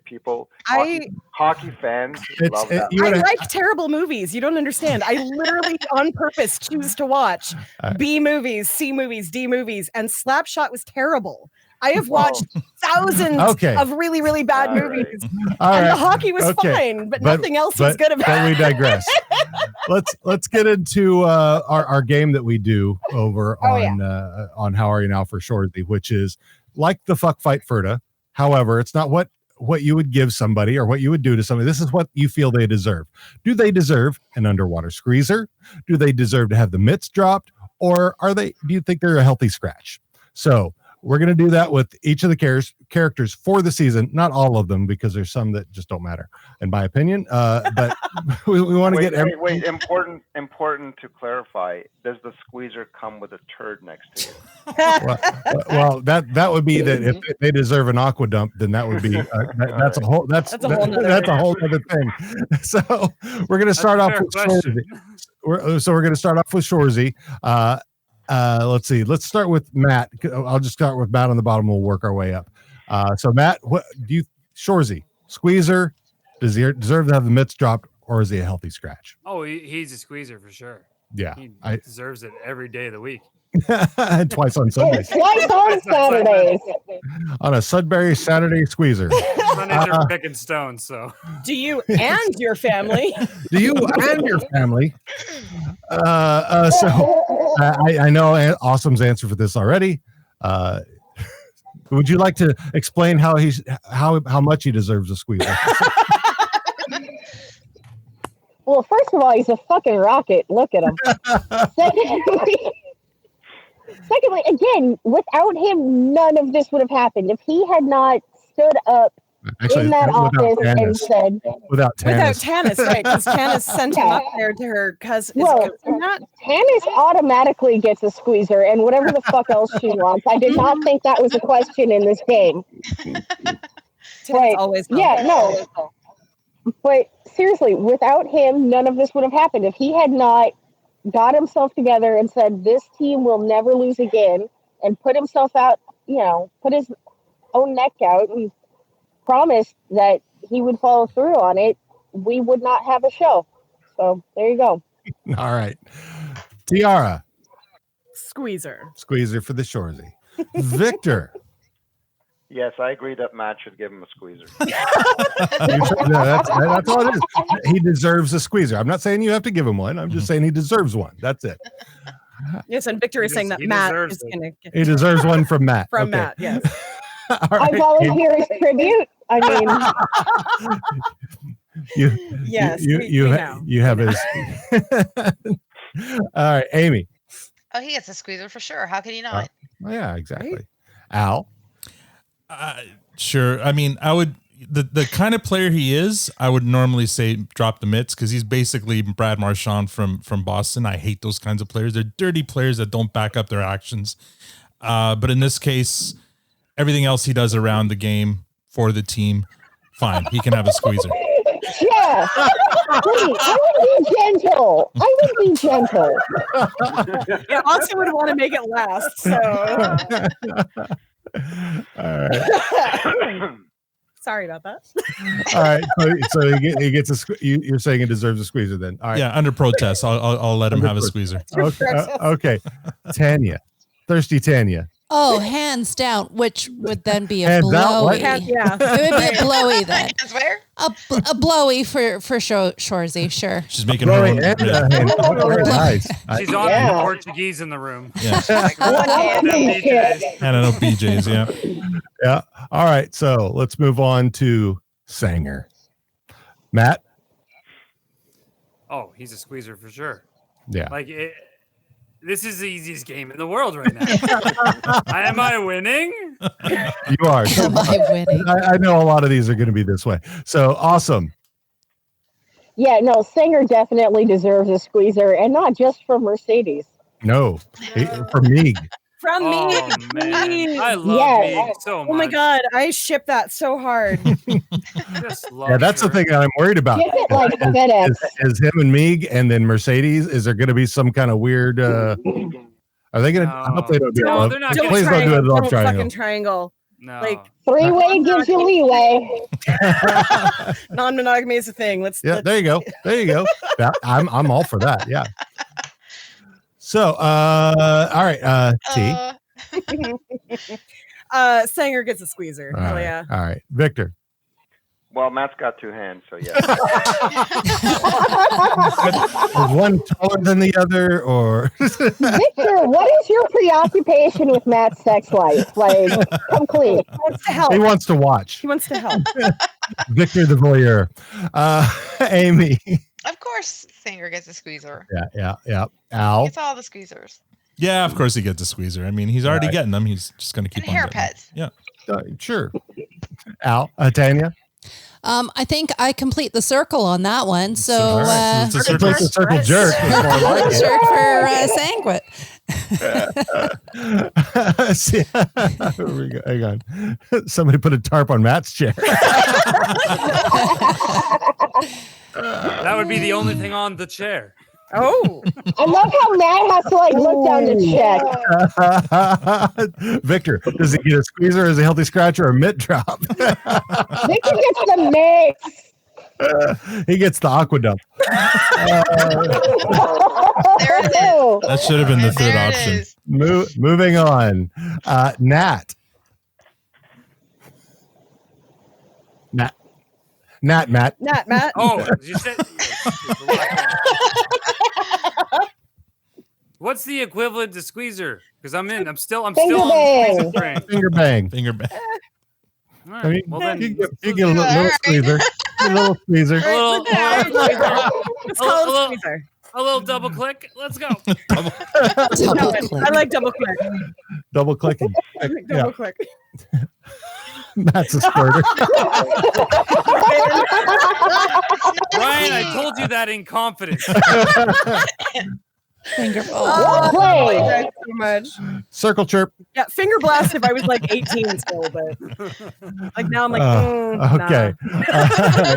Awesome. That's right. Yeah.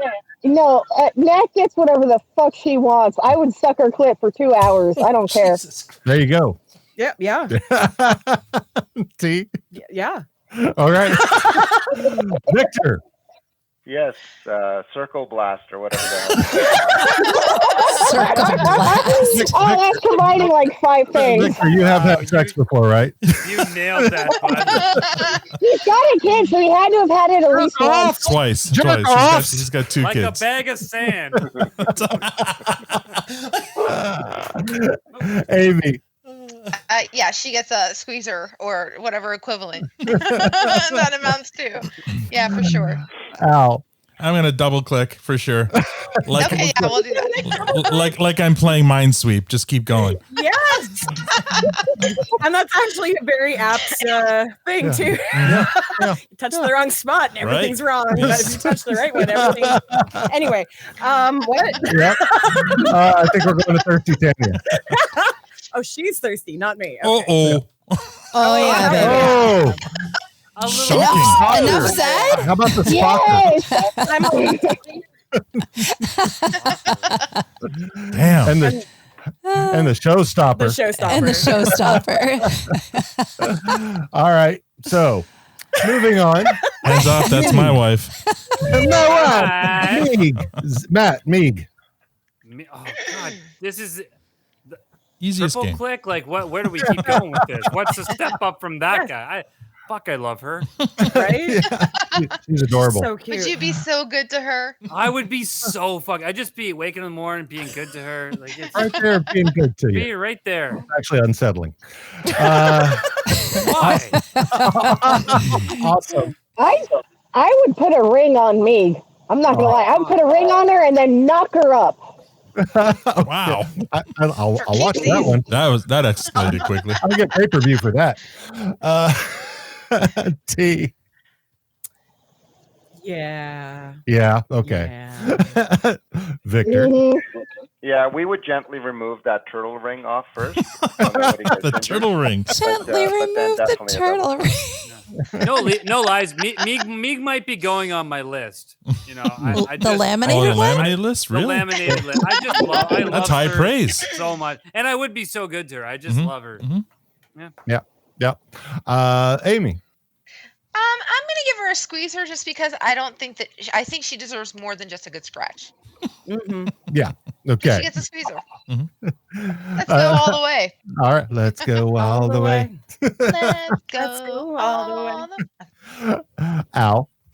Oh yeah, Meeg's adorable. She's a cutie, so definitely. And I don't, adorable. I don't care about the rings. Now, let's just, for clarification, Meek was the one on Don't Poke a Bear that was making eyes at Seguinet, right? Yes, that's me. And That she is was correct. so Every episode making freaking cute. Was she not? Like, Tarp for everybody. You get a tarp. You get a tarp. You get a tarp. Everybody gets a tarp. those looks that she was giving Seguinet, and when Zeke was like giving her the eye, and she's like, "Don't look at me like that," and she's like, "Yeah, I still got you, buddy." I loved it so much. For sure, she gets a squeezer. For sure. All right. That's my favorite scene. All right. So I think it's here we get into the tough one. Zieg, Matt. Healthy scratch. All right. I don't think she wasn't as impactful. She wasn't squeezer worthy. She's not as cute dressed. Yeah. Yeah. All right. That's fine. Awesome. Okay, listen. I'm gonna give Zieg a squeezer because she's a bitchy lesbian and she makes Shoresy feel bad about himself and he's into it and I like that. Aren't you a dyke? And I like that. Aren't you dating a girl? Okay. So yeah, and I think she's definitely a ride or die bitch. So. Oh fuck yeah. Hell yeah. T. Zieg looks and acts like my sister. Get a little closer to your mic, please. Zieg looks and acts like my sister. I'm gonna say it, and in all the right ways. Like even when she's being bitchy, I'm like, oh, there's Grace. I can see that. Mm-hmm.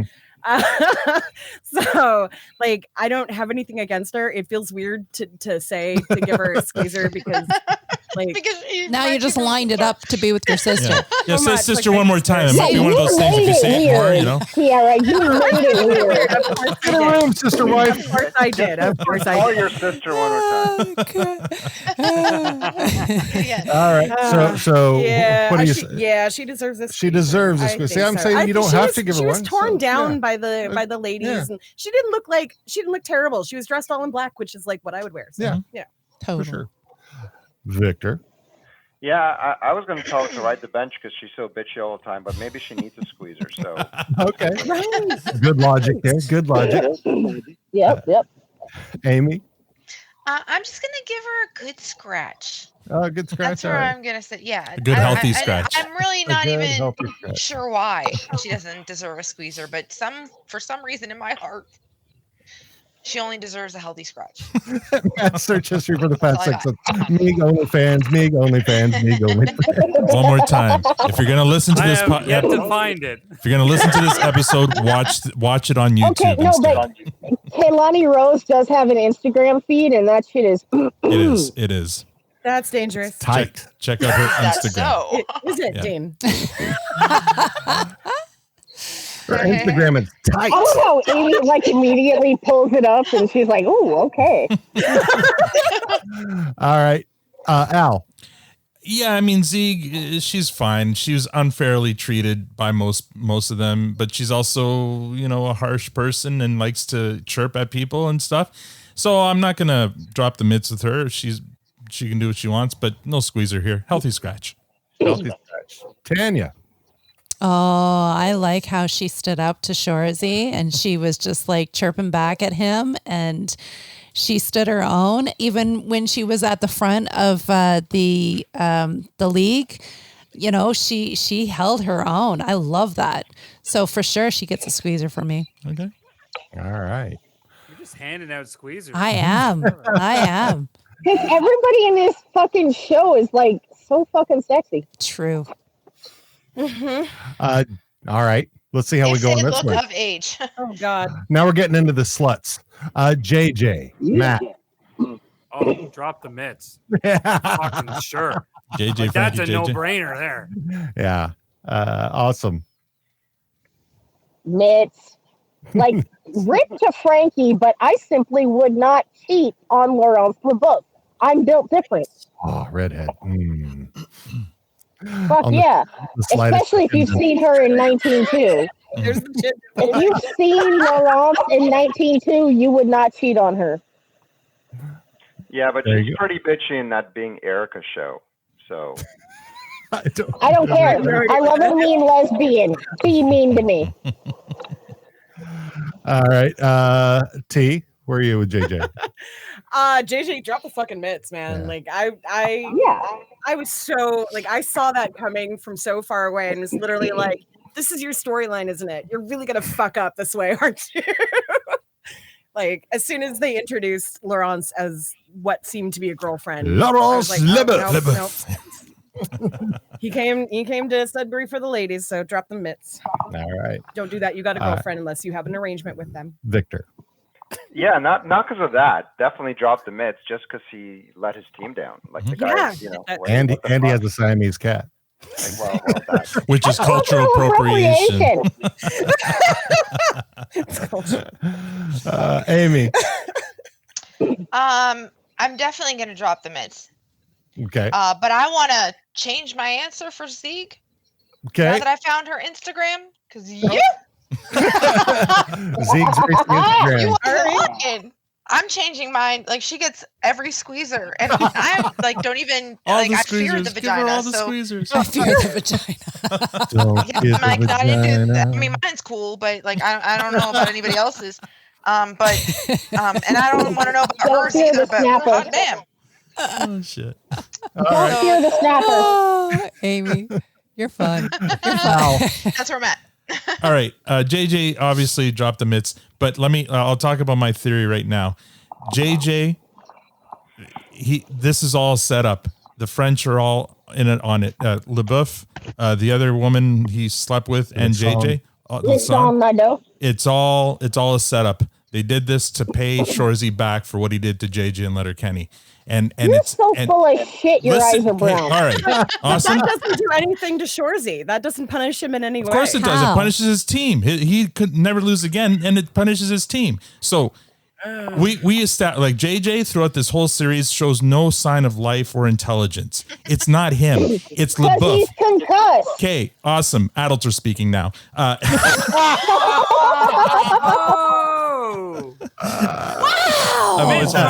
I got your back. Awesome. I'm hitting him with the spatula. I love you, Tanya. Let's run away together. Can we agree? Can we agree that nothing Kiso does is by accident? So go back to episode 1 where LeBeouf makes a point of saying Quebec never forgets. She's the one. This is That's all her. episode 2. Or whatever. Fuck. Episode 2. Her first episode. Quebec never forgets. This is all her and Lysandra using Frankie JJ to get back at Shoresy on behalf of Quebec. This is a huge conspiracy that's happening. JJ's just part of it, but it's LeBeouf and she's doing it all the way because she is too smart to let this happen. This is all about her. The only way this You works just is had if too JJ's much not- sugar cereals. I'm telling you. Yeah, but the only way it works is if JJ is actually not involved. Like he is because he's doing what he's told, but he is by no means. Oh, he's a dumb. He's whatever. He's concussed. He's brain dead. Whatever you want to say. This is all LeBeouf and maybe Lysandra working together. All right. I'm not going to say no. It could happen. It could happen. Tanya. I'm pondering Al's query, Al's thought there. I still drop the mitts on Frankie. Would you give his theory a squeezer? No. Oh my God, where were we? Okay, we're talking about who, what now? So lost. You threw me here. JJ. He's the big guy. Doesn't say much. I agree. I agree full-heartedly, 100% with Tiara. Like he gets nothing. He gets mitts dropped for sure. And Victor there with between the game and not what the he's Mary doing Ann and with Betty the, Ann mitts with either. the women. Like the actual. No. Buddy gets nothing. I agree. All right. So let's move on to Dolo. Matt.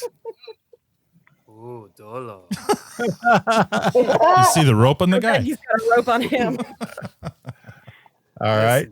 Dolo deserves a squeezer for sure. That's that no brainer. Can't deny. Yeah, you can't deny it. Awesome. Dolo deserved a squeezer from the second he was willing to like open the game with that incredible fight. Like, holy fuck. Yeah, you got to choke up on that bat. Tiara. I choke on that bat. I mean, yeah, the sluts, all of them get a squeezer from me except for JJ. All right. Victor. Yeah, I feel like he could have made a bigger impact than as a hockey player, but he'll get a squeezer. Like, he's Oh, too good. Jeff, he's not a two-hander. He's a three-hander.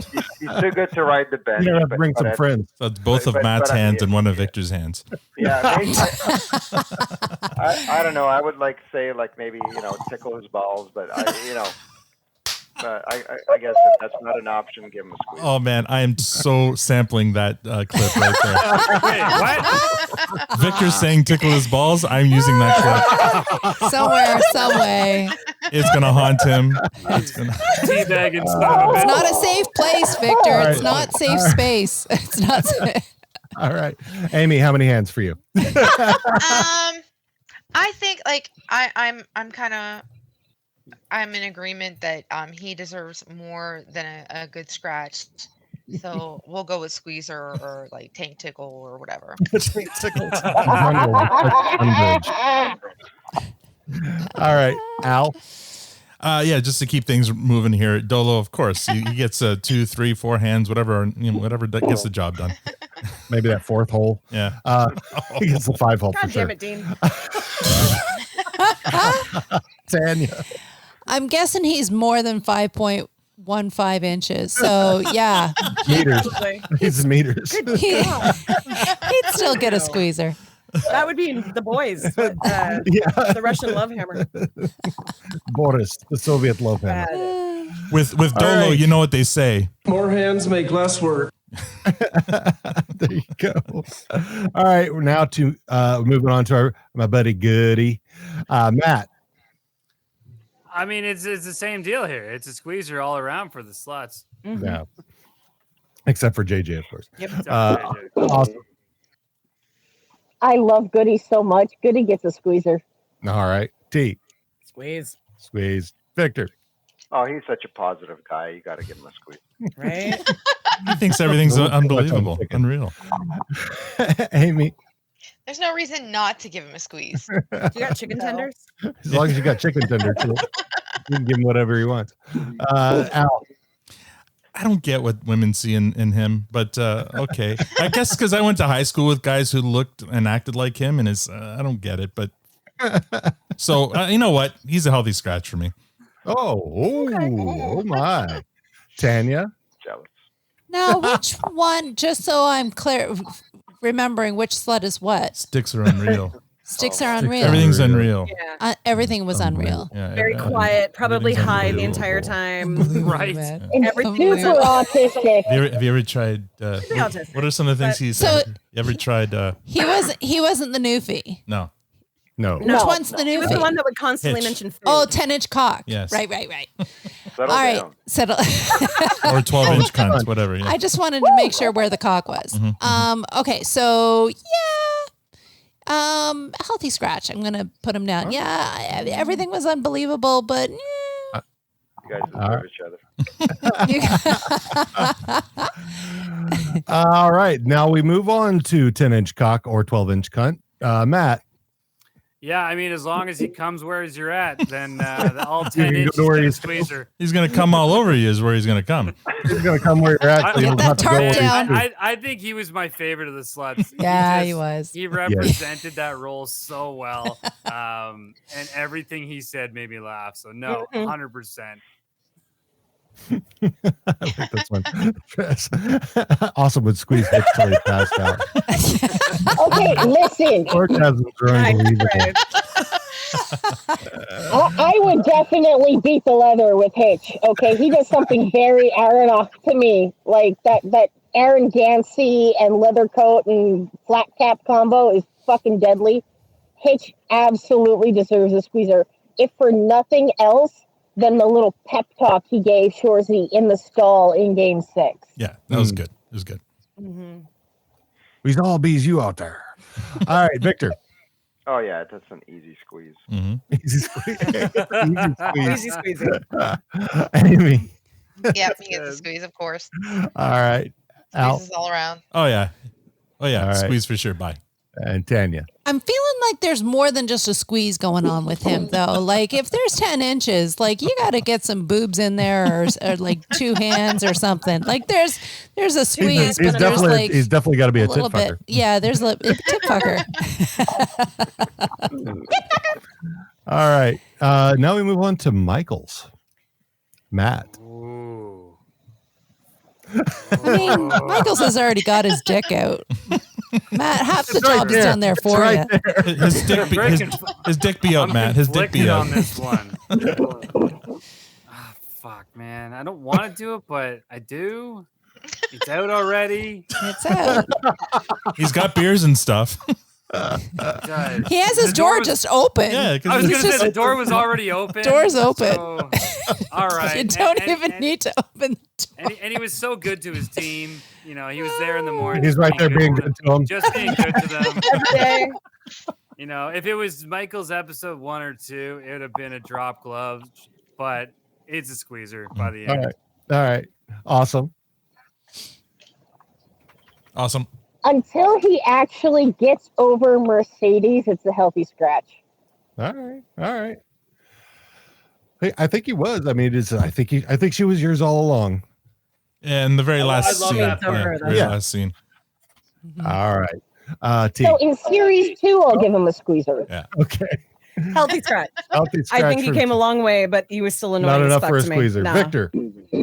Oh no, he's put that dick away. He's a healthy scratch. Put that dick away. Put that dick away. Put it away. Put it away. The door was Put it away open. now. But the door All right, is open. Amy.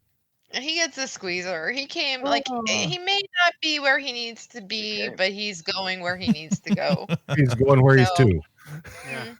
That's fair. All right, Al. He's come a long way, but he's still really fucking whiny, and that really annoys me. So healthy scratch for me. All right, Tanya. He's like a circus. Like, come on. He can juggle. He can juggle. He was so pathetic. The first episode, I was like, dude, go sit down. Like, what are you doing? And like, I saw the progression, but yeah, I'm gonna throw him in the healthy scratch. All right. Tressa ain't gonna squeeze itself. All right. The thing is, he's a goalie. Like no squeezers till after the championship. Right. All right. Okay. So I'm gonna this tell him to put his dick away, and then I'm gonna give him the squeezer. Through his pants. All right. Through the pants. There we go. Over the pants Perfect. squeezer. So it only high gets in school his squeezer. pants. High school squeezer. So now we go to the gym. Maybe do the 3 gyms together. So because that's why I said they're the gyms. They are one unit. Yeah. Jim. First, we're gonna talk about Jim. Then we're gonna talk about Jim, and then we'll talk about Jim. Okay. Exactly. Right. Matt. I mean, I wish I had a third hand. You can use your feet. That's That's what your mouth is for. We can figure this out. Oh man, you set yourself up for that one. Holy fuck. That is what your mouth Oh is for. jeez. Once again, There's other orifices. watch And the the video. photo. Watch the video of this podcast. Stand by my statement. All right. Awesome. All 3 of them squeezers. Every All right. single one. Yeah. They're Okay, beauties. is Victor. Squeezers. Well, at least he didn't say, I wish I had a third leg. Well, you know what? The 3 gyms, they deserve squeezers, but I think they would appreciate, what's that second option? Drop that the we're calling mitts? it? Drop the mitts. I think they all want to drop the mitts. For them, They deserve a squeezer because they've dropped the mitts Yeah. themselves. Yeah, there you go. Yeah. All right, Amy. They get squeezers. I mean, who doesn't? Al. Oh, they're beauties. Of course they get squeezers. The problem is it progressively gets longer because the third one, he'll talk your ear off, right? Right? All right. Don't say that like it's a bad thing. My favorite. All right. Tanya, are your arms tired now? Oh, get in the circle, boys. Like, just there you go. All right. Now I'm going to throw this one in here because I personally think he deserves one. Fish. Matt. Healthy scratch. Oh, all right. No, yeah. All right. I was teetering even on drop the mitts. I still not a Fish fan. Not All right. sold on him. Well, no, I'm not talking about the band. I know you take showers and stuff, so. I had my weekly one yesterday. All right. Awesome. Jacob Smith is probably a perfectly lovely person in like real life, but he just has such a punchable face. I'm going to give him a healthy scratch because I don't think he deserves the mitts. All right. Victor. I'm sorry, T. I would say healthy scratch because I mean, he's still just grumpy and doesn't seem like he's really having fun. He's like, he's there despite not wanting to be there, even when he's winning. All right. Victor. They're great musicians, but one song just sounds like it's just going on forever.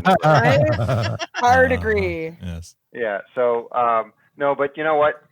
No, ride the bench or healthy scratch, whatever we're saying. Because ride the pine. Throwing a whole curveball in there. Yeah. No, the guy, you don't go to the principal's office. Don't. That's stupid. March in there and say you're going to quit and then don't actually quit. Yeah, that's bullshit. Yeah. All right. Don't need to announce your departure. Yeah. All right, Amy. I'm gonna give him a healthy scratch because I don't think he deserves a squeezer. All right. Al. Healthy scratch. He's come a bit of a way, but not all the way yet. All right. Fine. I guess I'm the only one, unless Tanya is unless Tanya's arms aren't noodles yet.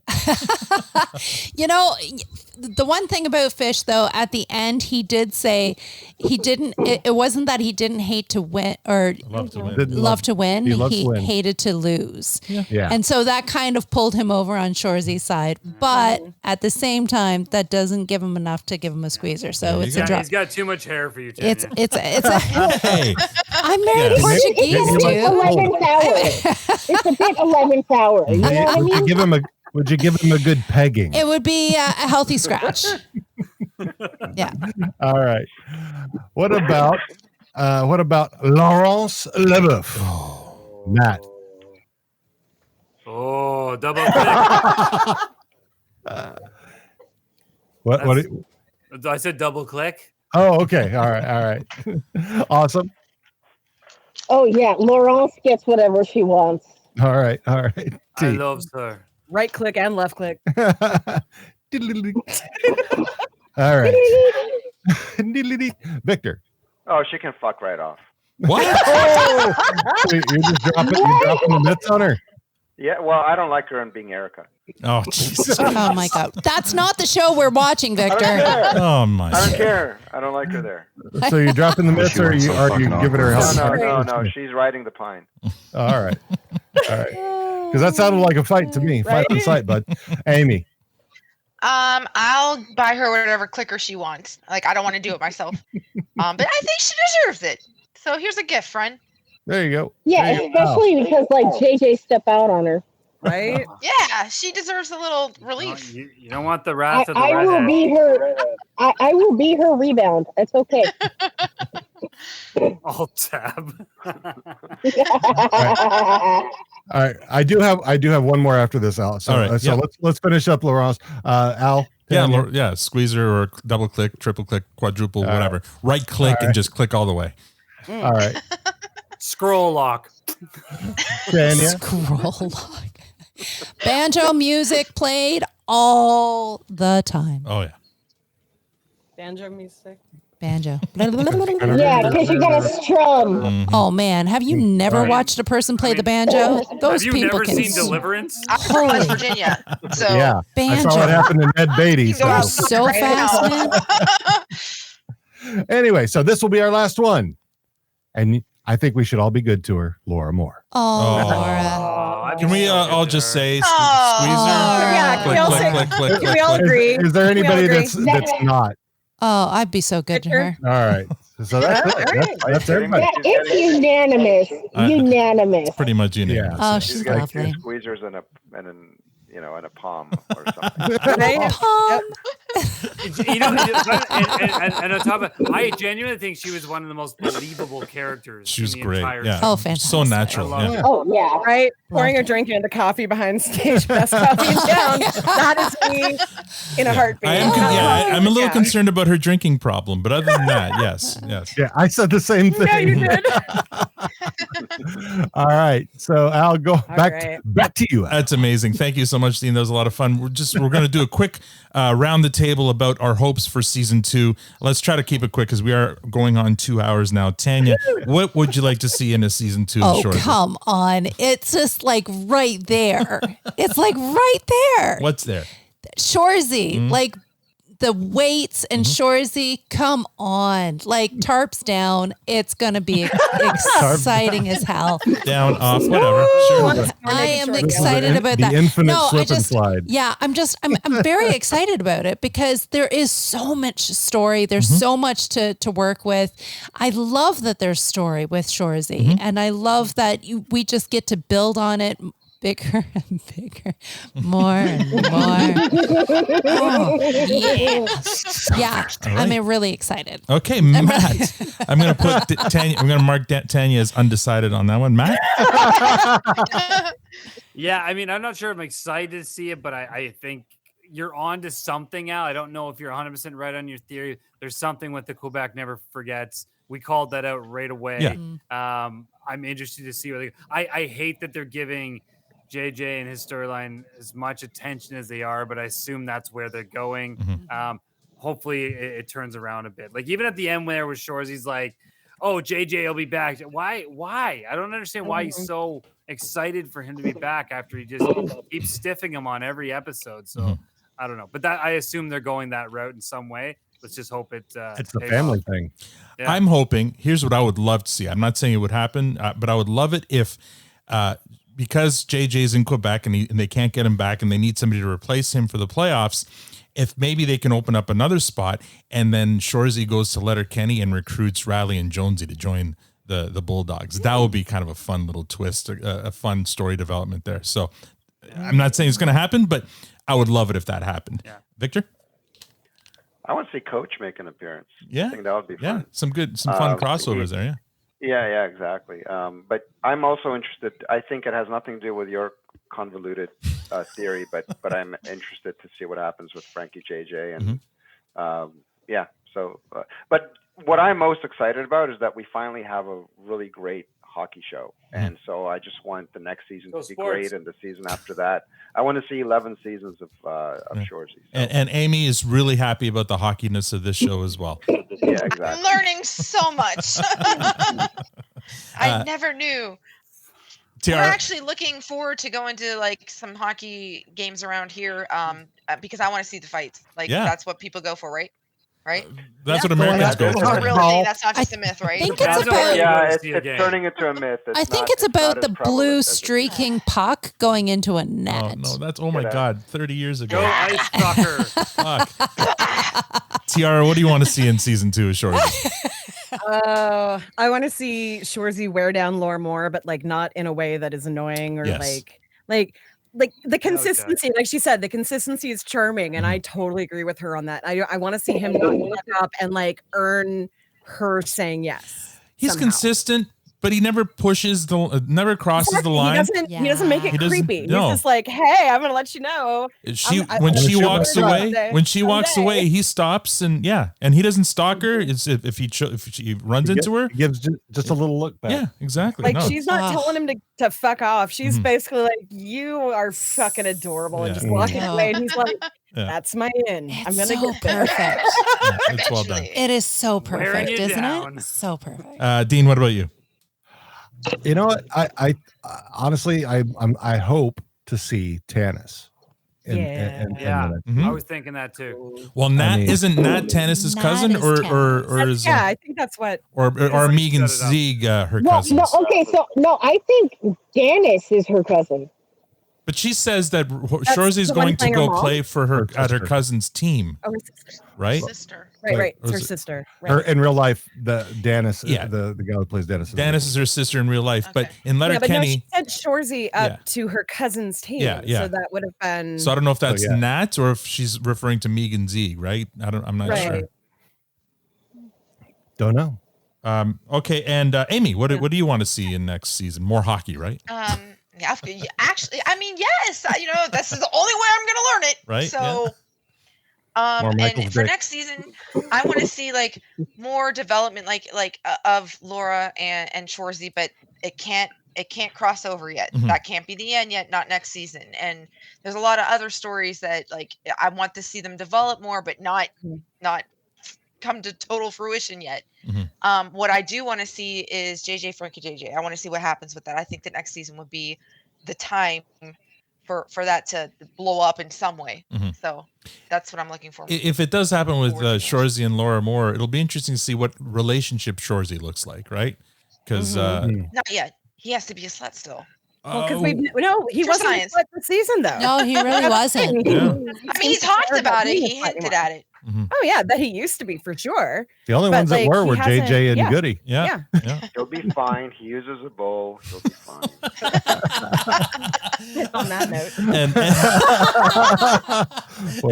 What's he catching in the bowl there? Awesome. What do you want to see next season? I do want to see some payoff for Laura Moore. I want to see some steps forward there. I want to see steps forward with Meeg and Sanger. Yes. I want to see the playoffs. I want to see how they pull it off and pull it out of the hole that they dug themselves. I want to see how Nat negotiates the line between folding and now we actually do have a successful team.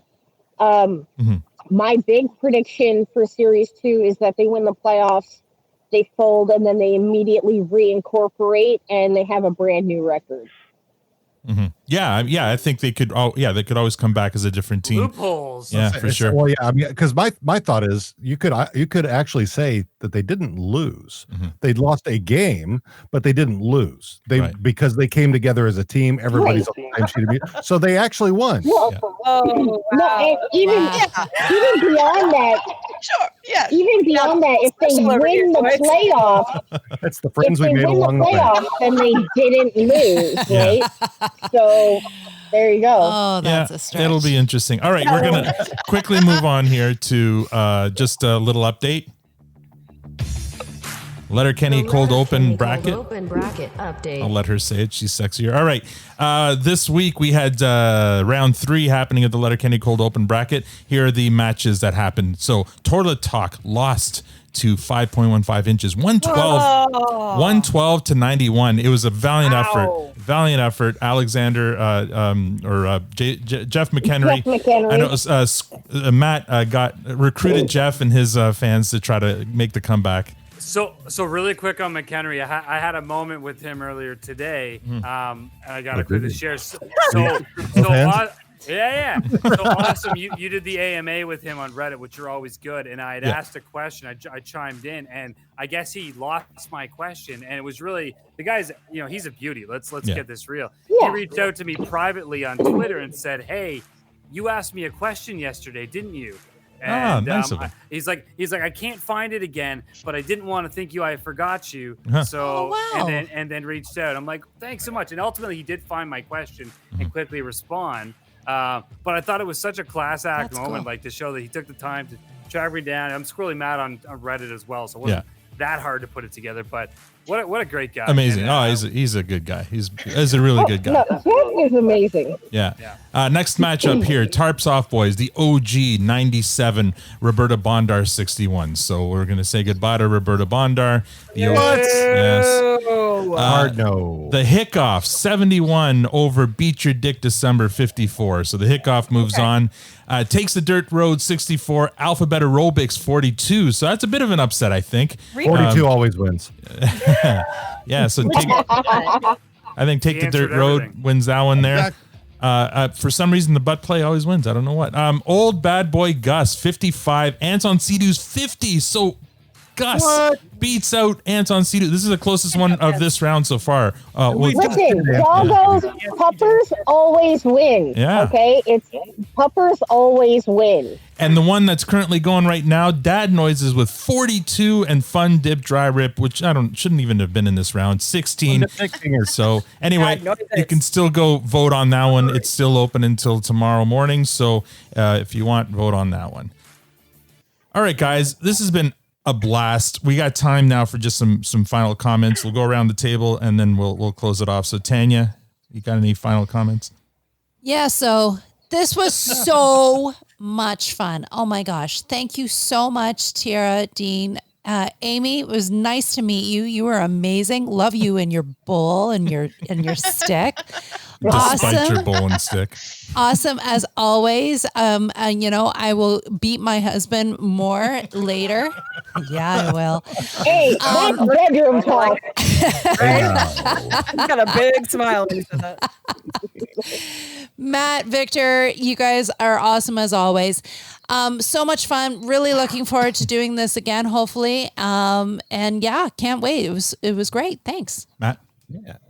Yeah, it's such a plus. I love that Al and Dean, you guys are clearly working more in your collaboration and pre-show prep because there's this real handoff. 30 minutes beforehand. Yeah, we actually met this afternoon to talk about how we're going. You were on the phone earlier for a good hour and then a half an hour before everyone showed up. Yeah, this is real Laurel and Hardy back and forth. I love it. It's working out. That's great. So I love it, and these continue to be so much fun. I appreciate everyone here that comes out. I'm sad that we're at the end of another season. We don't have a story or what's coming next, but we're gonna hold on. We're gonna have some fun in between. I know, Al, you've got a ton of ideas on our end. I'm not sure if you guys are doing stuff on the Harry and our end, but we'll still collab and let's keep this engine going because this community is such a fucking blast. So thank you. Agreed. Such a beauty. I really fucking beauty. Let's answer Liz's question here. Yes, there will be an after party. Don't worry. I'll post the link to the DM after this. Like I literally just went in the DM chat and said we're going long. Yes. It's gonna happen.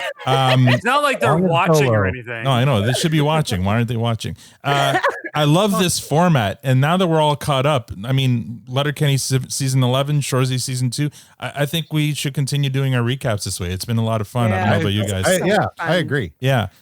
So thank you everyone here for being here. To my panel, happy second year anniversary. We just celebrated yesterday. 2 years yesterday. Wild, man. 2 years. Amazing. We've been doing this for 2 years. How long have you guys been doing it, Dean? 3, 4? No idea. We started in 2018. 2018. Yeah, So yeah, 4. You're going on 4. So I can't believe, what started out as a pandemic project, and here we are still doing it and going strong, I think. I still remember that first conversation. Who'd have thought we'd be here 2 years later? Yeah, exactly. I'm so happy that we are. Yeah, kudos to everyone here. Had a great time. Thank you all for joining tonight. Victor? Yeah, so dumb.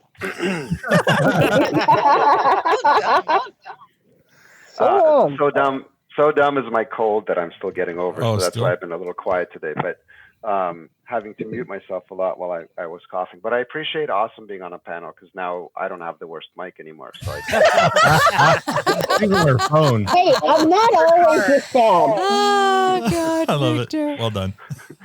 Anyway, you guys are great. Dean, Al, you did it great collaborating. So thanks for that. And can't wait to do it again. Tiara? Every time I hang out with you guys, whether it's on your show or at an after party or on our show, it doesn't matter. The live reads, all of it. Like I love you guys so much. I have so much fun with you. Like I have a friend who texted who was watching earlier before they had to do something. They're like, "You're so happy." Like I always am laughing continuously when I'm hanging out with you guys. So yeah, when it comes to collaboration, I'm all in. Awesome. Anytime you guys want it. Like I love y'all. Great. Our universe is amazing. We appreciate you too. And yes, this universe fucking rocks. Dean? Who, me? Yeah. Huh? Yeah. Holy fuck. Oh man, yeah, I So fucking dumb. I love this. We've got, it's weird to be wrapping up a season and not having something else to go into immediately. I mean, the only thing I've got going right now is after this is Disputed, which everyone should go over to disputed.com/SAHM Psalm V Wick. So it's Assam from Warrior versus John Wick.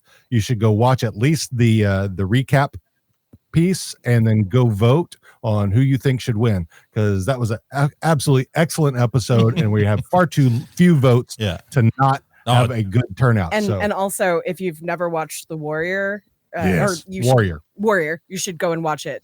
There's only 2 seasons and it's amazing. it's on HBO Go and watch or probably Crave up there. Yeah. So awesome. yeah. Thank you. Anyway, so yeah. Amy.